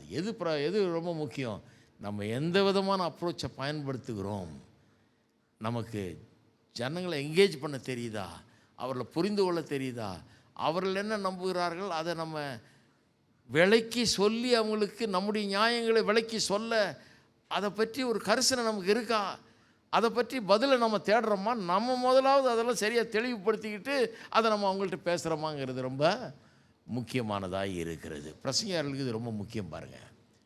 ஏன்னா நம்ம ஜனங்களுக்கு தெளிவாய் சில காரியங்களை பிரசங்கம் பண்ணுறதுக்கு தான் இருக்கிறோம், சும்மா இதையா ஒன்று கத்திட்டு போகிறதுக்காக இல்லை, தெளிவாக சில காரியங்களை சொல்கிறதுக்காக. அப்போ அதை தெளிவுபடுத்தணுங்கிற ஒரு ஆசை வந்துட்ட உடனே அந்த தெளிவுபடுத்தணுங்கிற முயற்சி அந்த சின்சியரிட்டியை ஜனங்க பார்க்கும்போதே, நீங்கள் சொல்கிறத அவங்க ஏற்றுக்கொள்ளலைன்னா கூட உங்கள் சின்சியரிட்டியை அவங்க மதிப்பார்கள். ஏதோ விளக்கி சொன்னார், சொன்னதில் எனக்கு அவ்வளோ பெரிய நம்பிக்கை இல்லை, இருந்தாலும் அடுத்த வாரம் நான் கேட்குறேன் என்ன சொல்கிறாருன்னு பார்ப்போம். இப்படி தான் ஏராளமான பேர் ஆண்டவர்கிட்ட திரும்புகிறார்கள். சிலர் அற்புதமாக அன்றைக்கே கேட்டு அன்றைக்கே ரட்சிக்கப்பட்டு அன்றைக்கே எல்லாம் வந்துடுது அவங்களுக்கு. ஆனால் நிறைய பேர் கொஞ்சம் கொஞ்சமாக அப்படியே உள்ளத்தில் தொடப்பட்டு கவர்ந்து இழுக்கப்பட்டு அப்படி தான் வர்றாங்க. நீங்கள் ஒரு ஆள்கிட்ட சம்பாதிச்சா கூட அவங்கள போட்டு இன்றைக்கே உண்டு இல்லைன்னா ஆக்கணும்னு கிடையாது. பரிவோடு அவங்களுடைய கேள்விகளுக்கு பதில் சொல்லி உங்களால் முயன்ற வரை உங்களுக்கு விளக்கம் சொல்ல பார்த்து அப்படி சம்பாஷித்தீர்கள் என்றால், கனிவாக அன்போடு எடுத்து சொன்னீர்கள் என்றால், நான் சொல்கிறேன் ஏராளமான மக்கள் ஆண்டவரிடத்தில் திரும்புவார்கள் என்பது நிச்சயம். ஆமேன். சரி, இது சுருக்கமாக சொன்னேன். இன்றைக்கி சொல்ல வந்ததை கொஞ்சம் இன்னும் இதாப்பாவது போதிக்கணும்னு நினச்சேன். பட் இன்றைக்கி கொஞ்சம் தான் டைம் இருந்தது, அதனால் சுருக்கமாக சொன்னேன். கர்த்தர் உங்களை ஆசீர்வதிப்பாராக. இது உங்களுக்கு பிரயோஜனமாக இருக்கும் என்று நம்புகிறேன். நீங்கள் யோசித்து பாருங்கள், நான் யோசித்து பார்த்த மாதிரி எல்லாருமே யோசித்து பார்க்குறேன். பிரசங்கியாளர்களுக்காக தான் நான் சொல்கிறது. நம்ம எஃபெக்டிவாக இருக்கிறோமா, நம்ம காரியங்களை சரியாக செய்கிறோமா, நீங்கள் யோசித்து பாருங்கள். உங்களுக்கு சரிப்பட்டால் என்ன மாற்றணுமோ அதை மாற்றுங்க, எந்த விதத்தில் மாறணுமோ அதை மாறுங்க, அது நமக்கு நல்லது இல்லையா? ஒவ்வொரு நாளும் நம்ம மாறிக்கிட்டே தான் இருக்கிறோம். நான் இன்றைக்கும் மாறிக்கிட்டே தான் இருக்கிறேன், இன்றைக்கும் புதுசாக கற்றுக்கிட்டு தான் இருக்கிறேன். பல காரியங்களை பல இடத்துலேருந்து நான் கற்றுக்கொள்ளுகிறேன். அது நல்ல காரியமாக இருந்தால் எடுத்துக்கொள்ளுகிறேன், வேண்டாத காரியமாக இருந்தால் விட்டுறேன். அப்படி தான் போகணும் நம்ம. அதுதான் வாழ்க்கையின் முன்னேற்றத்துக்கு வழிவகுக்கும். எஃபெக்டிவ்னஸ் அதில் தான் உண்டாகும். நல்ல வெற்றிகரமாய் ஆண்டவருடைய ஊழியத்தை செய்வதற்கு அந்த திறந்த மனப்பான்மை நமக்கு அவசியம். கர்த்தர் உங்களை ஆசீர்வதிப்பாராக.